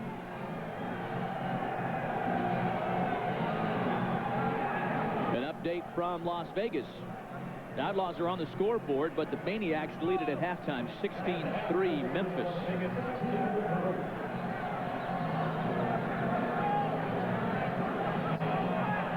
Del McGee's okay to leave under his own power. That defensive backfield just got healthy for Los Angeles. They don't want to lose anybody else back there. They've already lost a couple of receivers tonight. Haven't heard from this man too much. Lamont Evans, he is the big hit specialist for the Los Angeles Xtreme. Hey, Delta, Delta. Get him. No! His drive started on the Los Angeles 48, the first San Francisco drive that has started in opposing territory. Little screen pass complete to Terry Battle over the middle. Matt Kenley makes the tackle from the defensive line. A gain of 7. Yeah, that was all hustle on Matt's part.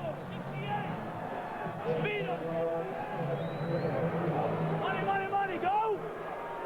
San Francisco already into the hurry-up offense with 6:45 and counting left in the third. Pulaski gets it away quickly. Did they rule that a catch? Travis Moore was the receiver on the play, and they say, yeah, he brought it down. A contact while his knee was on the ground, so he couldn't get up and run. They gained about a foot.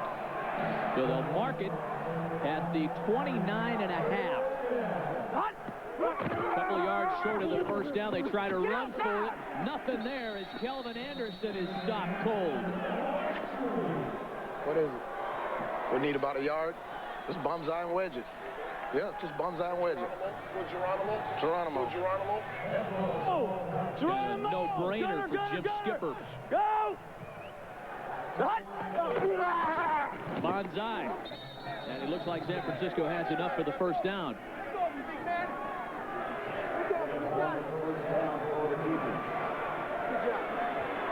One of the things Jim Skipper's crew was successful at last week in clinching that playoff spot against Las Vegas, and their defense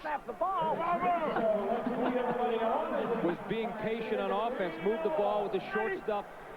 They're running out of time to be able to do that here with Los Angeles. I love watching Lucasville. Down goes Pulaski. Matt Kenley, Chad Pegues, and friends in on the sack.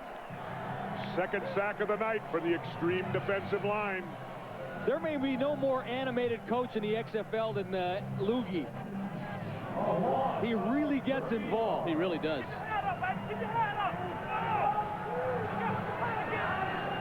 the John Chaney of the XFL. Out of the shotgun, here's Pulowski. Screen pass to Terry Battle. Got to put a move on a defender. Great play. Del McGee, the guy that was hurt a couple plays ago, comes back to drop him for a loss of 2 yards. Their defensive backs have done a terrific job tonight. You know what else I love about Lugan, Bill? One of the most soft-spoken, easiest-going guys when the game isn't on. And yet, the light comes on the minute that kickoff goes. Z. Solid. Go!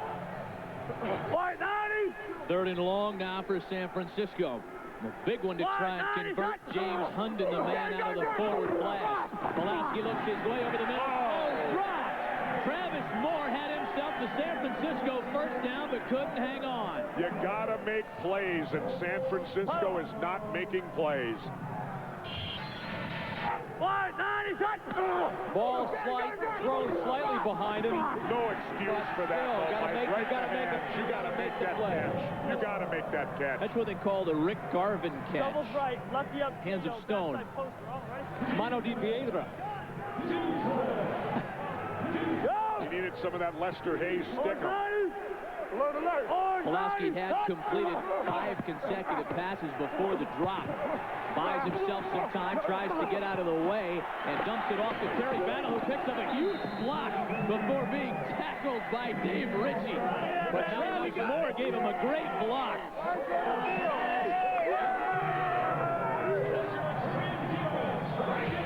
San Francisco trying to drive to stay alive in L.A. We'll be right back. All right, let's see.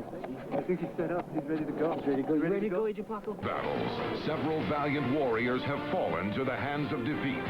Some have prevailed to enjoy the sanctity of victory.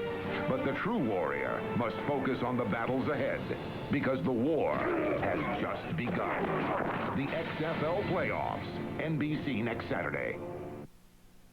And now, Burger King presents the XFL Defensive Player of the Week. In the land of burgers, Whopper is king. Enforcers linebacker Jamie Baisley led the Chicago defense to a 23-18 come-from-behind victory with 8 tackles. 2 tackles were for losses, and Baisley also sealed the comeback with an interception at the 1-yard line with the clock running out. That was the Burger King XFL Defensive Player of the Week. In the land of burgers, Whopper is king. And a look at Travis Moore, who just may have turned in our XFL hit of the week, number 81. Definitely the block of the week. Bought Terry Battle an extra 3 yards on this all-important San Francisco drive. But it wasn't just enough. Wrapped itself up. It's LA's ball. That was 4th and long. And Scott Milanovic takes over at quarterback for Los Angeles. Milo starts it with a handoff to Rashawn Sheehy. Well, we talked about him a little bit earlier. Scott Milanovic was the first draft pick ever in the history of the XFL. LA Xtreme made him the #1 pick. Then they took Tommy Maddox. He was a regional pick. There was a great quarterback battle during training camp between these two guys. They're best of friends, by the way, and roomed together during minicamp before the season. It was Maddox that won the starting job, and I don't think even Milo could argue with that. Come across. Tommy's had a great year. 44. Incomplete, intended for Damon Dunn. Not as big as, if you look at Tommy's stats for the afternoon, 164 yards this evening, rather. No mistakes, mistake-free football. Hold up, here we go. And I think the key, Mike, was they established a rushing game, too. They got a good running game tonight going. And that's opened up the passing even more for them. Scotty Milanovic bearing a slight resemblance to a guy who used to play here a little bit, Jim Plunkett. Not nearly a motion on the line. We've been good all day. A guy who's coveted by just about every other XFL team in the league. You wonder about a team like Chicago in the season that was trying to find a quarterback between Kevin McDougal and Tim Lester, and this guy was sitting on the bench here. Well, these are the two teams with the best quarterback depth in the XFL. Because Pat Barnes, who sits behind Mike Pulaski, is a pretty capable reserve guy himself. 7 yards. Texas, Orlando happy to have Brian Kuklik to replace Jeff Robb. Yeah. And remember, Jim Druckenmiller wasn't even the starter on opening day in Memphis. All right. Go. He's a guy who's had a big year. 3rd and 5 for Milanovic in the Xtreme. Laterio Rachal, the man in 4. Oh, look out. Milo got smoked. Pass is incomplete. A few more hits like that, and Maddox will be back in. Oh, my goodness. That seat on the bench might look pretty good after more of this. I don't know. I think he'd rather take the shot and be out there playing finally. Whoa. Dave Thomas, the hamburger magnate, came in and just crushed him. Jesse, I think you're right. He's probably loving every second. Absolutely. That felt great. You know? God, that felt great. You bet. My goodness. All right, Noel Prefontaine is on to punt. We haven't seen a lot of Noel Prefontaine in the punting formation tonight, and that's good news for Al Luganville. Oh, look at this here. We're going to fake it. Did you see that? Ran out of time. Oh, man. Wow. Now, what in the heck are they thinking of out there? Doing? Look at him. Even Al Luganville's going, what are you doing, Coach? What the hell are you doing, Coach?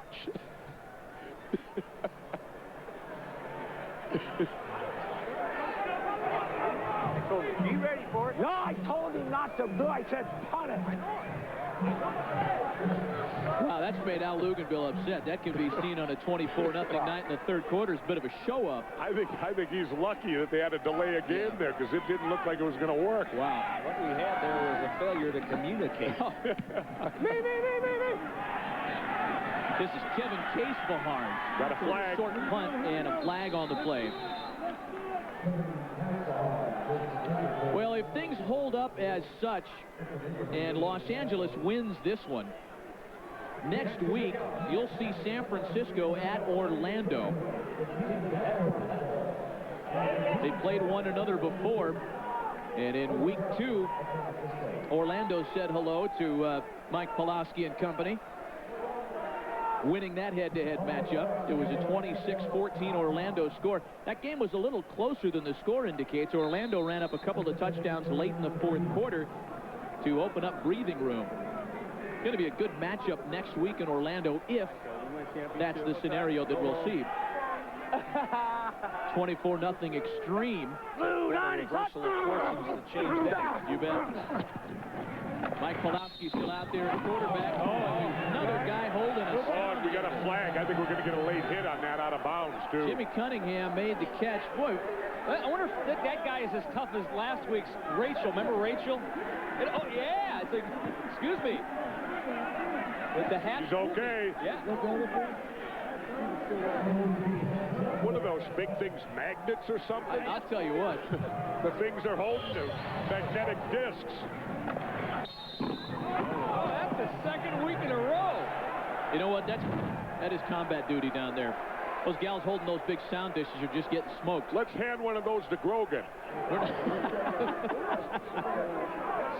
We're not going to be able to find anybody to do that job in the playoffs. And just like Rachel a week ago, she gets up, dusts herself off, and said, give me that thing. I'm not done yet. Gamers. Anything to be the hit of the week. Blue 90. Blue 90. 2nd and 8 for Pulaski out of the shotgun. That one's incomplete. San Francisco offense just sputtering along here tonight. On the ball.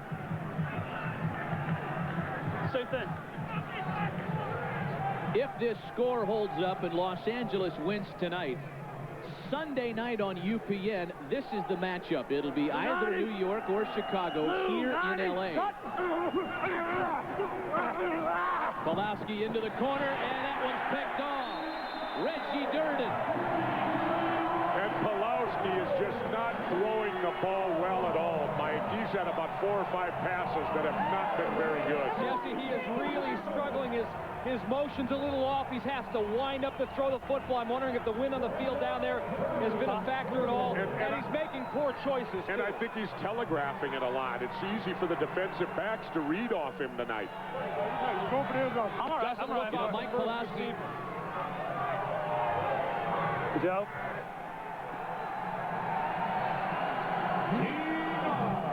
If I had him in the fucking back of the end zone, if I could throw it. Mike Pulaski had thrown only 4 interceptions all year long. 2 of them tonight. What's fast? Hollywood versus Silicon Valley. Dodgers Giants. Xtreme versus Demons. It's all LA tonight. A retired steelworker dies in an early morning. Go to the playoffs, and if this score holds up, they'll visit Orlando next week.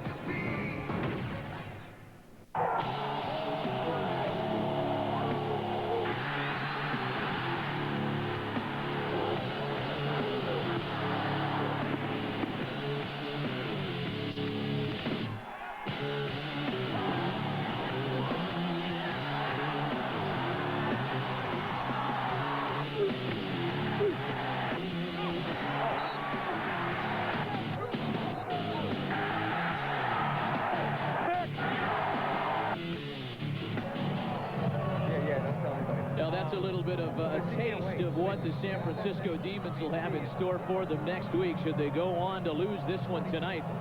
Certainly no urgency with starting quarterback Tommy Maddox.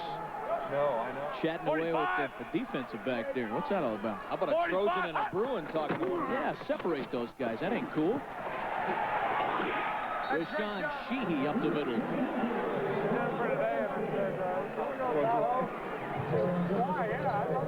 They give you a hotel room for a whole week. That's the first month. Actually, they give you a hotel room for, I think, for 3 nights of the tournament. And they give you another room. Oh, please! You're talking about a golf gig. Is that typical? Is that just typical? You know what, man? You're a pro athlete. That is a cushy life when you make a little dough. Go around on the golf tour. 45, heavy bag, go! 45, hot! Tommy Maddox has earned that right tonight to talk about golf vacations. The first down as Rashawn Sheehy rushes forward. You're coming right now. What's up, Tyra? Love you, baby. LA style, baby. Man right here, looks too big. What's up? You're on camera, Dave. Talk to us, Dave Ritchie. Come on, Biggin. Plug the excavation company or something, brother. Say something for us. Got a chance for a free plug, too. Real satisfied looks all over that Los Angeles bench. They have done a fine job tonight. Scott Milanovic trying to take him the rest of the way on the ground. This is Rashawn Sheehy once again. Quietly, Sheehy having a solid night in place of the injured Saladin McCullough. Well, again, Mike, what we talked about earlier, that offensive line of Los Angeles has just totally dominated the San Francisco defensive line. Well, Big Daddy number 69, Jerry Kraft, said last week he was embarrassed. He said, you think we played badass Tommy Maddox? He had people in his face all night. We were ashamed of ourselves. We're going to make amends for it. Trust me. They have tonight. Big Daddy. Money. Interesting stat. They actually have more rushing yardage than passing yardage tonight. And this from a team that was last in the league in rushing. Well, here's what the XFL playoff situation will look like with a Los Angeles victory. Next Sunday in LA, LA will host New York or Chicago, pending play tomorrow, and we'll talk about that in just a moment. Also, the other divisional game will feature San Francisco flying to the East Coast, that travel day, that long 3,000-mile trek. They'll have to take on Orlando at the Citrus Bowl, where they're undefeated, and not only are the Rage undefeated at home, they're beating their opponents by an average of 2 touchdowns a game. That's going to be tough duty for San Francisco tomorrow, especially coming off of this one. Next week, rather.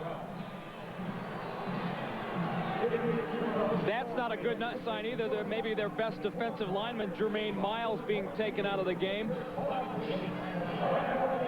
Jim Skipper, boy, he talked to him last night, so enthusiastic about his squad. Talked about them bringing the heat and having nothing to lose. They played just the opposite. Go. 44. 44. Sheehy once again. Dashing around the outside. A few yards out there as Greg Williams knocks him out of bounds. We talked about what a tough task that's going to be for San Francisco in Orlando next week, guys. What does this Demons team have to do to beat the favorite in the East? Well, I think what they got to do offensively is stop the mistakes. Tonight they've gotten down into the red zone. They've gotten 2 intercepted passes when they've been there, and their defense has to get inspired. Their defense is not playing good football tonight. They got to pick it up, especially against the Orlando Rage offense. Jim Skipper likens him, says his greatest trait is as motivated. He needs to motivate these guys. They're missing the emotional component tonight. They have not brought that at all.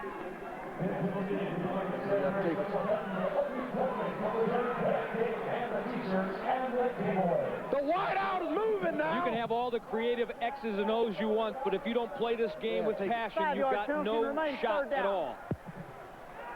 Which Los Angeles proved last week. Well, Al Luganville and the Xtreme came up with a rushing game tonight.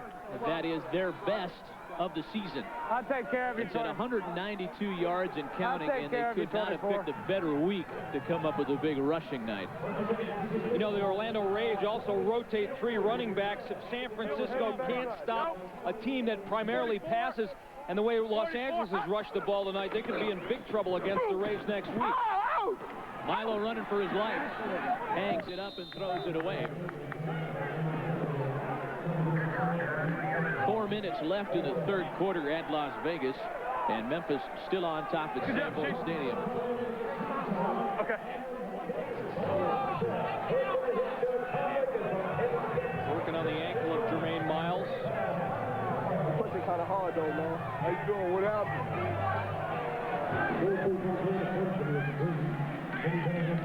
There's Noel Prefontaine out to punt. It's a live ball at the 47-yard line. Jimmy the Jet Cunningham back to receive. Low snap. Prefontaine gets it away. Cunningham begins the return at his own 38, gets it to the 41 before being dropped. LA are rolling tonight over their regional rivals. We'll be right back. By 1-800-CALL-ATT for collect calls. By Gatorade Thirst Quencher. It's in the XFL. Is it in you?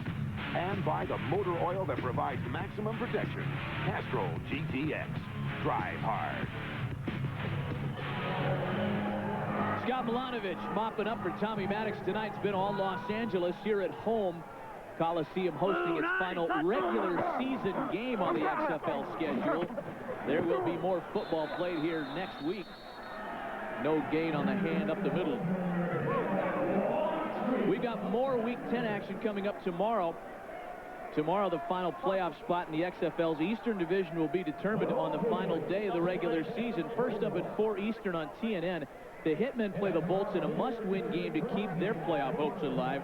Then at 7 Eastern on UPN, the Chicago Enforcers have won 4 of their last 5. They've got a right to control their own fate. If they win, they're in as they face the Eastern Division champion Rage. Kelvin Anderson, a gain of 4. You know what's interesting, too? Chicago started the season off 0-4, so it's just remarkable that they can win tomorrow and be in the playoffs. Heck of a comeback for them.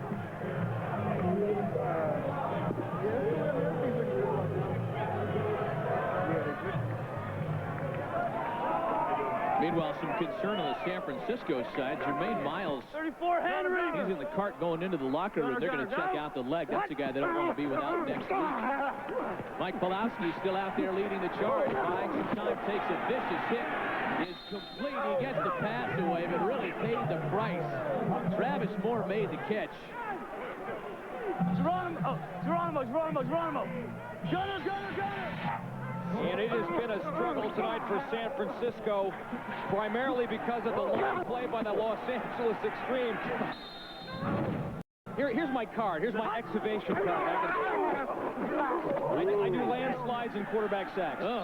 That's going to be close. It depends where they spot it. They've gotten away with that sneak twice earlier tonight, but L.A. was waiting on that one.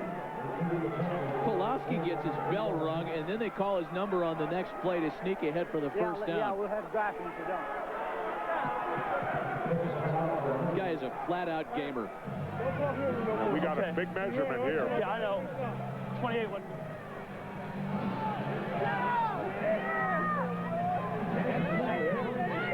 Those folks are making their playoff plans here in Los Angeles. The Xtreme will host either Chicago or New York next week in the first round of the playoffs. Short. Wow. Short by about a centimeter. I'm surprised Jim Skipper keeping Pulaski in the game at this point. Well, I think he's doing it trying to get an offense in sync before next week. Frustrating night for San Francisco. A lot of fun for the Xtreme. We'll be right back.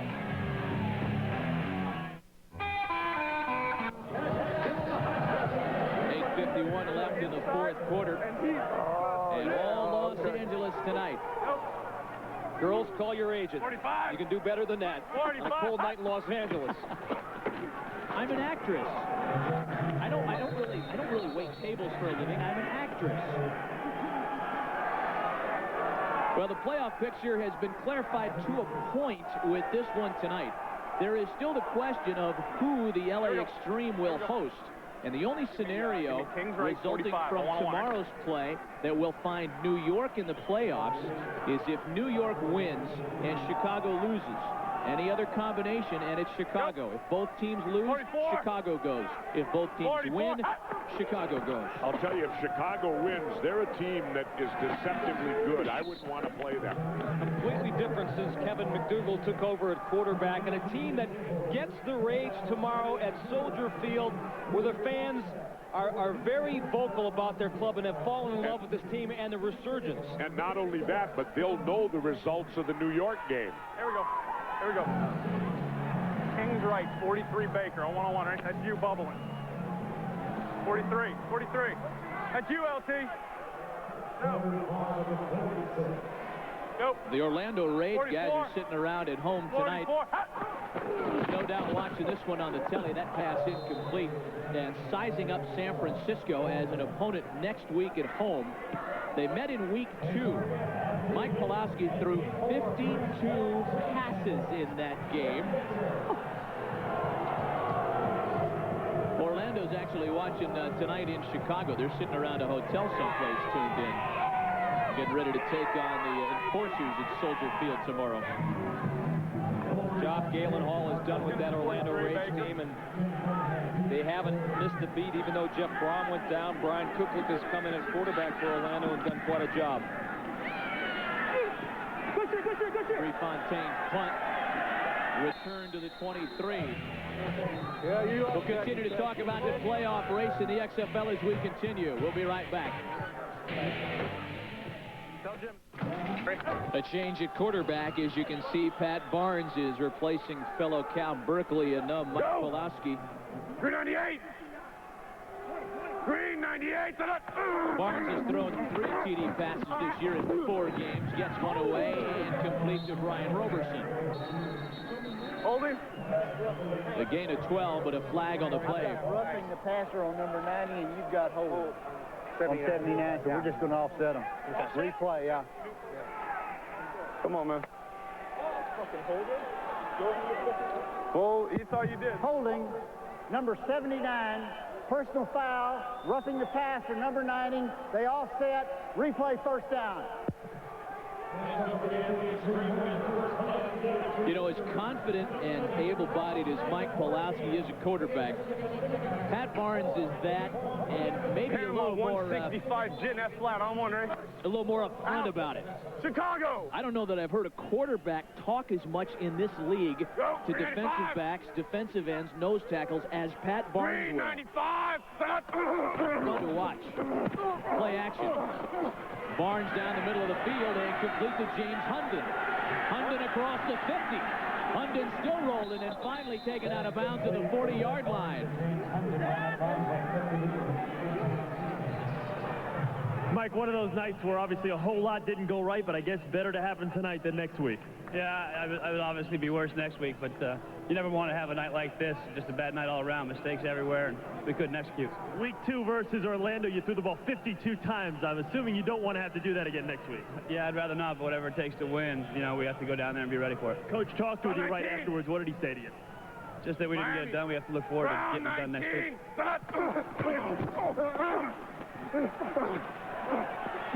Barnes scrambling around for his life, and he throws it out of bounds. Mike, one more question for you. What do you have to do differently next week versus Orlando? Well, you can't make any mistakes. It's going to be playoff football now. You know, almost here in the last game of the season. If you make mistakes in the playoffs, it'll kill you. Was there one problem that stood out more than others tonight? No, I think they were all bad. And the 5-0 mark versus Tommy Maddox has obviously gone by the wayside. Yeah, clearly. Yeah, go on, right?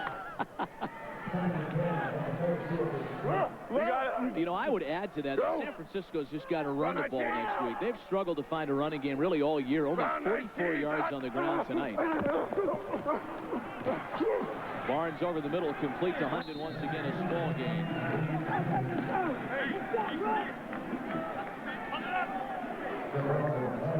That's the route, right? Okay. Here we go. Give me trio left. Give me a Panama 164 bad. Here we go. Trio left. Trio left. Panama 164 bad. On one. Ready?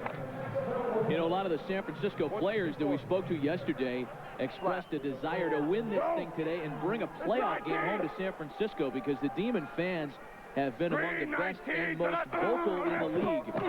They're going to have to do it on the road next week, however, and Barnes goes down. Pack Bells Park a sellout every time the Demons play there this year. They thought that was going to be enough incentive to get them through this game tonight. Obviously, Los Angeles had other ideas.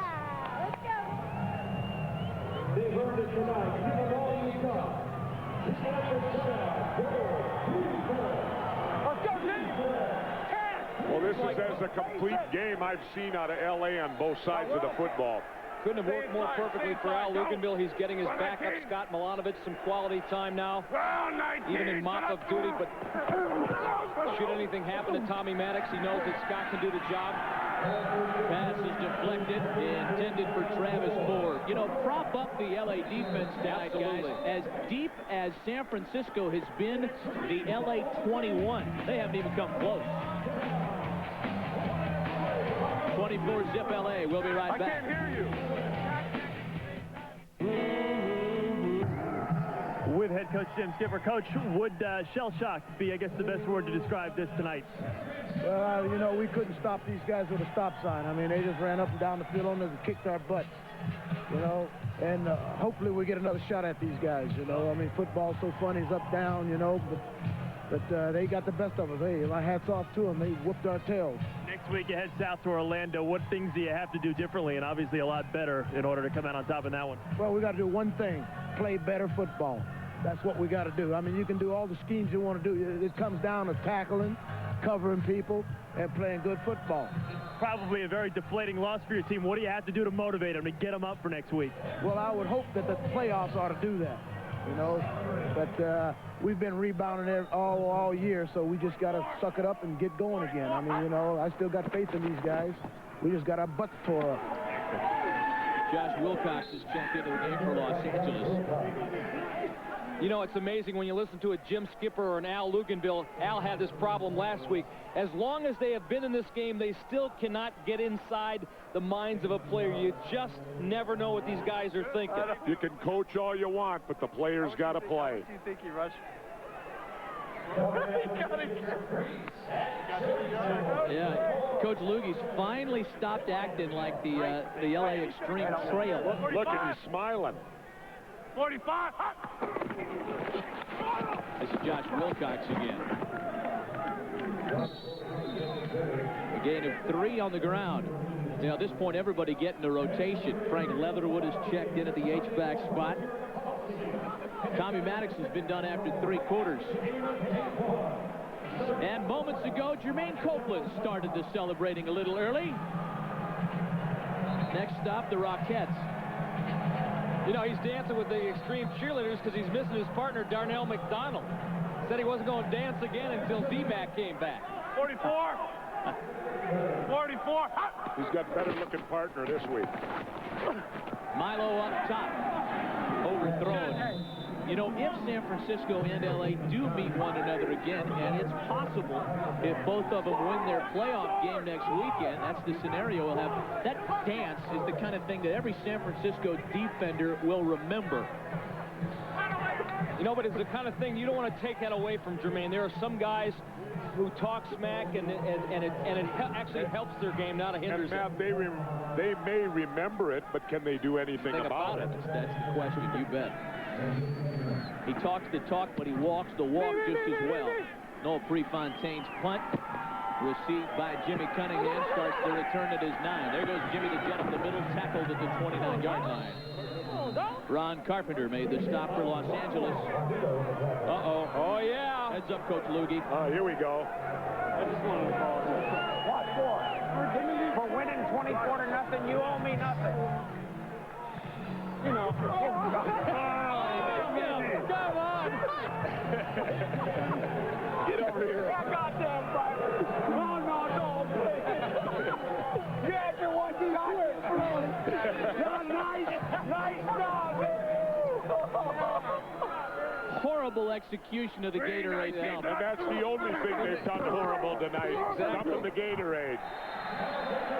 Barnes' pass is knocked down by Dave Ritchie. They're going to have to work on that next week if they win. Let's take a look at that again. Let's break it down. Where did it go wrong here, Jesse? Well, he saw it on the Tron. He saw it on the Tron, and Heimbach, number 53, the center. You got to hold him. Exactly. An offensive lineman know how to do and that. If there's one thing a lineman ought to be able to know how to do is hold. What are you doing using me as the...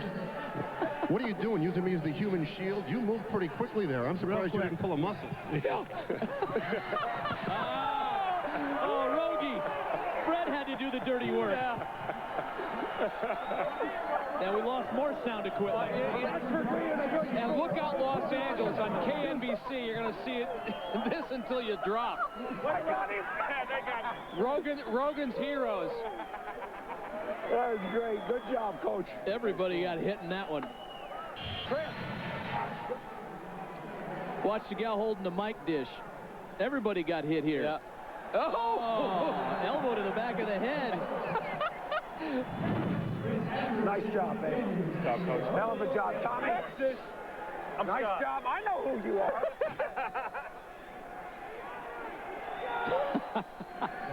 Well, they are about to become the inaugural XFL Western Conference champions.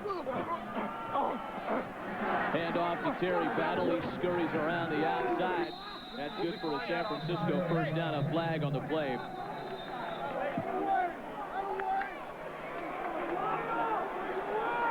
So tomorrow, XFL action to determine and finalize the playoff situation at 4 Eastern on TNN, New York at Birmingham, and then at 7 Eastern on UPN, Orlando at Chicago. And the only way New York goes to the playoffs is if they beat the Bolts and Chicago loses.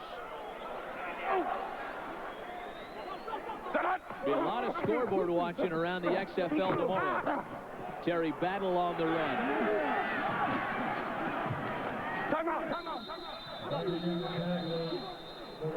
And they finally got their rushing game going with 2 minutes to go.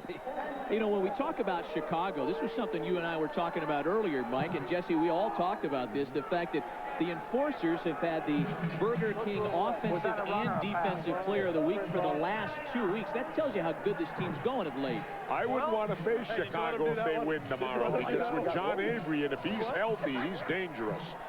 And if he's not healthy, LaShawn Johnson has proved that he can get the job done. And what we saw last week against New York, New Jersey, was that if something happens to Kevin McDougal, their backup, Craig Wellahan, can do the job as well. That's a two-headed monster at running back now in Chicago for Ron Meyer.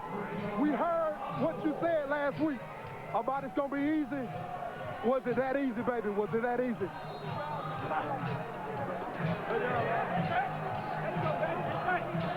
Rico Mack.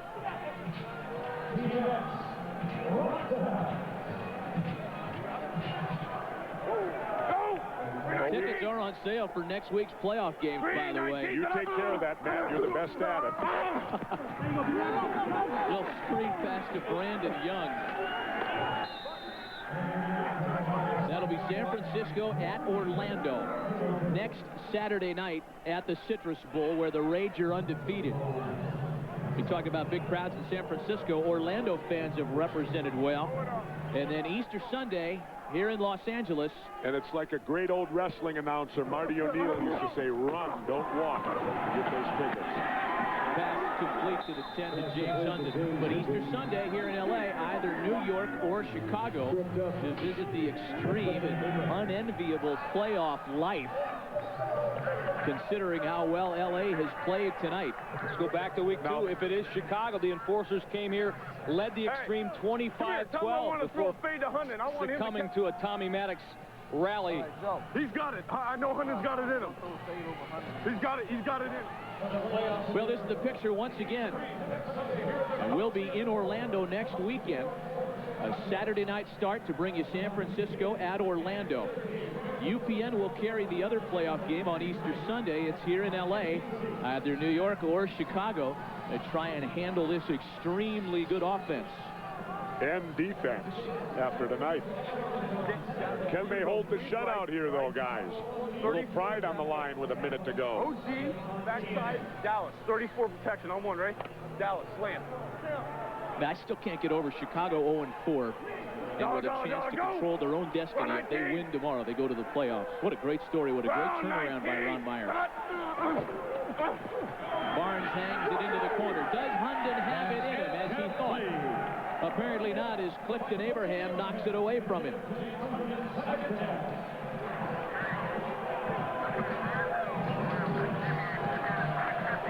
Pat Barnes, who played his college football for Steve Mariucci at Cal. Yeah. Quick 51 Dallas, back flat on one, right?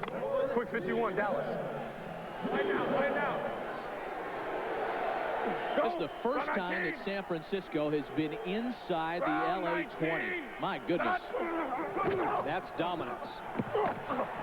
Barnes gets hit as he releases. Incomplete. Just over 3 minutes left at Sam Boyd, and that's the same score we had at halftime. Memphis by 13. Red left gun, give me 70 OG Z Cobra. Here we go.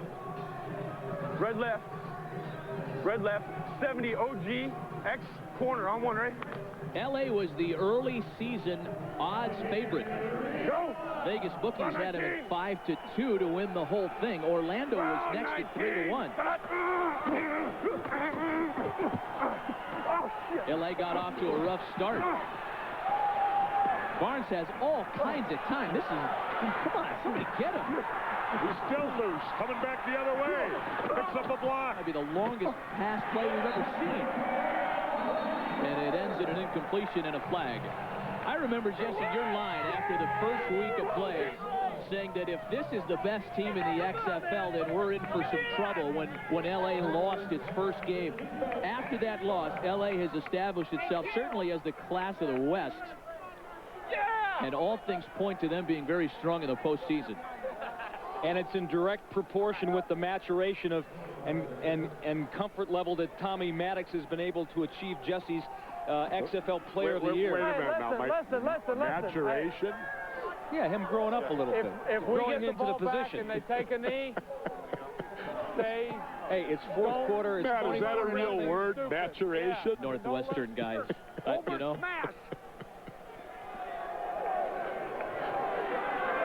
Regardless of what happens on the field, Jermaine Copeland's not too concerned. We saw him signing autographs moments ago. Was that a fine with 31 seconds left? He loves this stuff. He absolutely loves the attention, the love from the fans. He's a lot of fun. And this is great, too.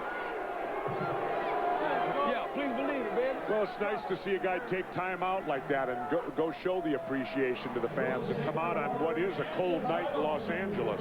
Well, Jermaine Copeland is a football player, but more than that, I think he's an entertainer deep down inside. He likes entertaining the fans with his style of football, with the way he plays the game, and he's been good for the league. Remember talking to him during minicamp, and he said he couldn't wait to get to L.A. He loves the lights. He loves the Hollywood, the showbiz stuff. He's pals with Will Smith, hangs out with the Fresh Prince. Played his college football in Tennessee, was only slightly disappointed that he wasn't selected by Memphis. He's found a home here in Los Angeles, and tonight he found a home in that San Francisco Demons secondary. They couldn't stop him, Matt. 9 receptions, 99 yards for Jermaine Copeland, author of the X Spot.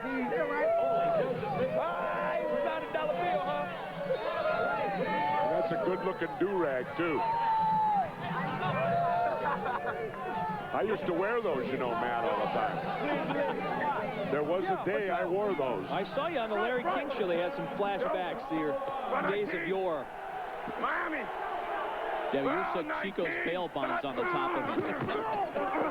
Look out for gathered in, if you will, by Jeff Russell. And this kid has done a great job tonight. He's been playing like a monster, man. He's really a defensive back. They had him as a linebacker, but in their pass coverage schemes tonight, he was a vital cog. Exceptional night for Jeff Russell. Good job, baby. Well, 19. Here comes Russell from that right linebacker spot. Nobody touches him. And I'll tell you, when you come from the blind side like that as a defensive player, you're chomping your... Oh, salivating. Oh, totally. Maturating. Maturating, that's right. You're maturating as you're heading in there to make that tackle.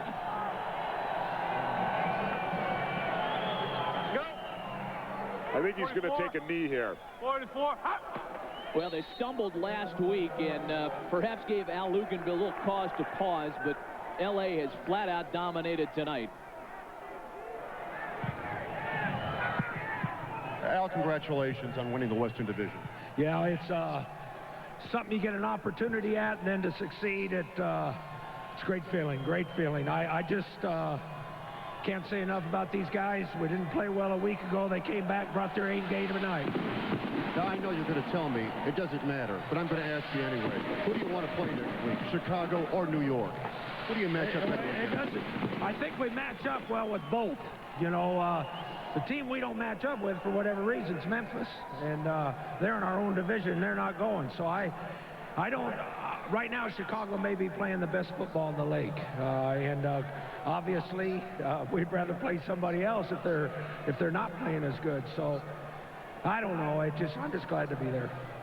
I know that you're not looking 2 weeks down the road, but what about Orlando? You've beaten Orlando already. The Raid's the #1 seed in the playoffs. Is anyone looking down the road at Orlando? I would hope not, because if they do, the only thing they'll see of Orlando is on TV. Coach, I appreciate your time, and next week you've got the Eastern Division second place club. Good luck. Thank you. All right. Appreciate it. Coach Al Luganville. Well, congratulations to Coach Al Luganville and the LA Xtreme for winning the Western Division. Mike Pulaski's Demons are still involved in the postseason.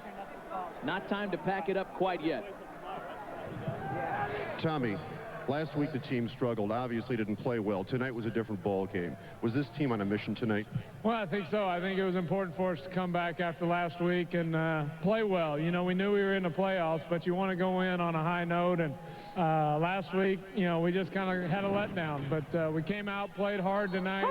Offensive line played great tonight. So they really controlled the line of scrimmage. We were able to move the ball. And now we just got to go in the playoffs and win 2 in a row.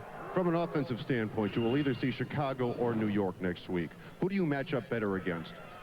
You know, I don't know. Both of them defensively are very talented. Their up front people are very talented. So we just got to wait and see who we're going to get.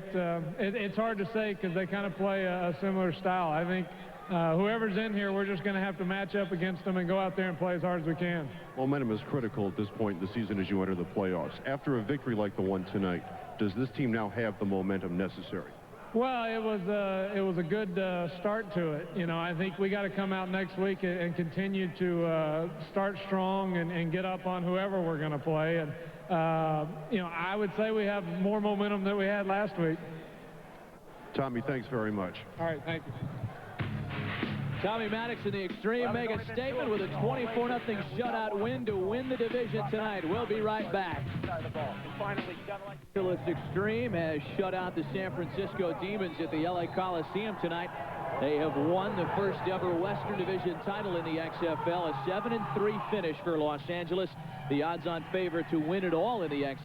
Bracelets already 60%. In the wild card spot as they will continue their playoff quest tomorrow. They'll sit around and do some scoreboard watching, as everybody will. San Francisco knows, however, that they will be going to Orlando. Good morning. Los Angeles waits for an opponent. That's right, baby. The Fat Boys won it. The Fat Boys won it on both sides of the football for Los Angeles. If Chicago wins tomorrow, they come to L.A. Atlanta, beautiful people. You gotta love it. What's up, baby? If New York wins and Chicago loses, it'll be the Hitmen that come to Los Angeles next week. This is a look at the playoff picture. Next week, next Saturday, we'll be in Orlando to bring you the Demons and the Rage. On UPN on Easter Sunday, it'll be either New York or Chicago here in Los Angeles.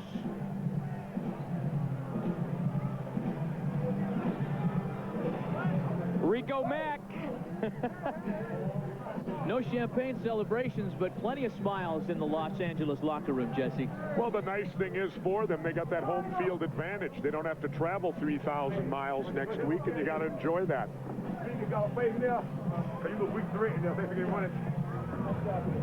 Don't forget the XFL playoffs kick off next Saturday at 8 Eastern, 5 Pacific on NBC. You'll see the Demons take on the Orlando Rage in the playoffs next week.